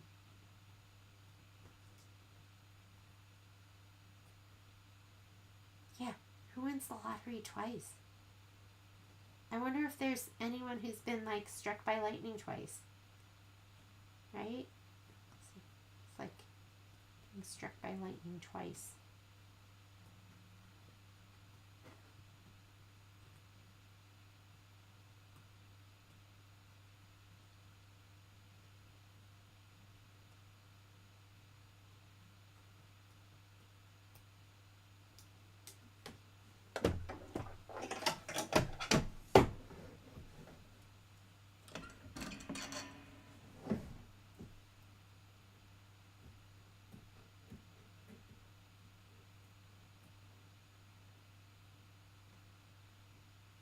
Patrick and I said, we said if we won the lottery, we would, number one, just leave the door to the store open and be like, come and get what you want. But then I was worried, oh my God, be like a stampede, right?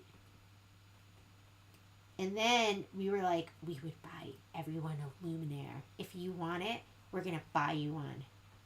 Or give you one. I mean, what do you do with all that money anyways?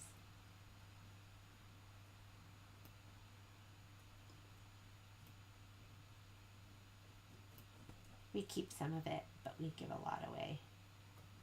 There's just so much to do with it. What would you do? I told Patrick after I'm done working, I'm going to foster animals.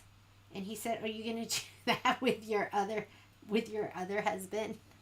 I was like, Patrick, but we need to. They need us.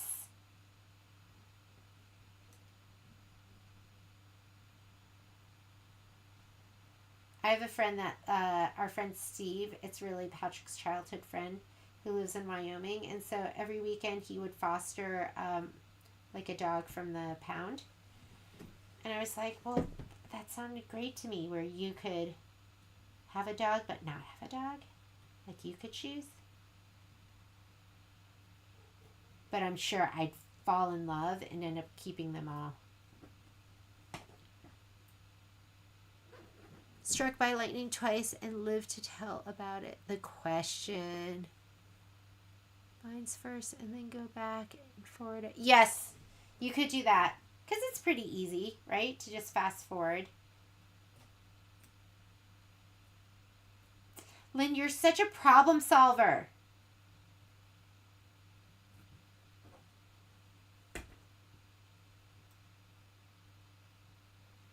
Yeah, okay, so if I change my mind, I'll come back and pull out these basting stitches, but for right now, I like it. I like the outline, and then I like trimming a little bit away from it.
Little haircut there. Cute. I love them. I just love them. Okay. We have 2 more steps left. And then if you want, you're just going to go back and remove that basting stitch. I'd probably say pull it from the back side because your seam ripper is going to get caught in that felt. And see if you can do it that way. Next step is place the leaves. Oh, it wants us to place our wash away topping over the felt, tape into place, and you're going to stitch the fastener placement line in white. Do we really need that topper? I'm going to try it with that. I'm going to try it without. Oh my goodness. Oh, I think because my leaves are placed down, I don't have to worry about those getting pushed over. So I think I'm fine. You might need that. Let's see. What is this thread? What's going on here?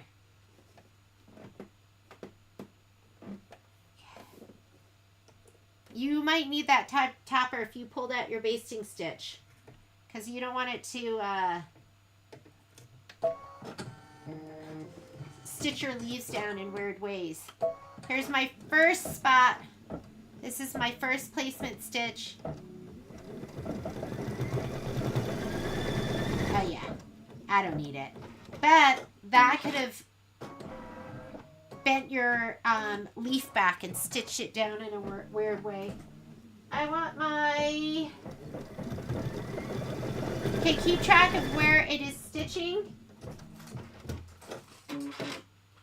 Where's my stiletto? Here it is.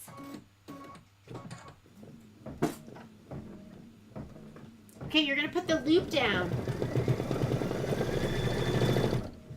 which means the soft side is what you're putting down. And it wants you to like glue it and do all this stuff. I haven't been gluing it all. I've just been putting it down. It's going to stitch over there on the right hand side. It kind of like stitches a little starburst. And then once it stitches, then I've just been moving my little stiletto out of the way.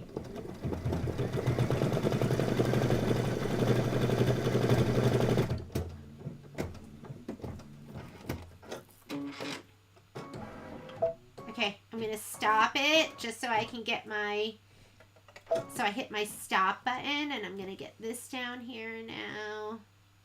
And let's let it stitch.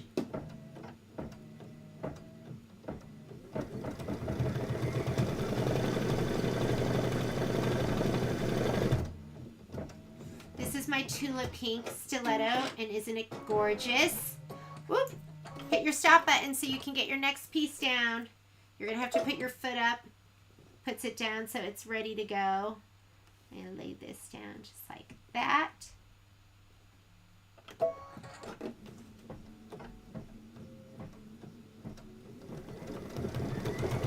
Better that the needle hits your stiletto than your finger.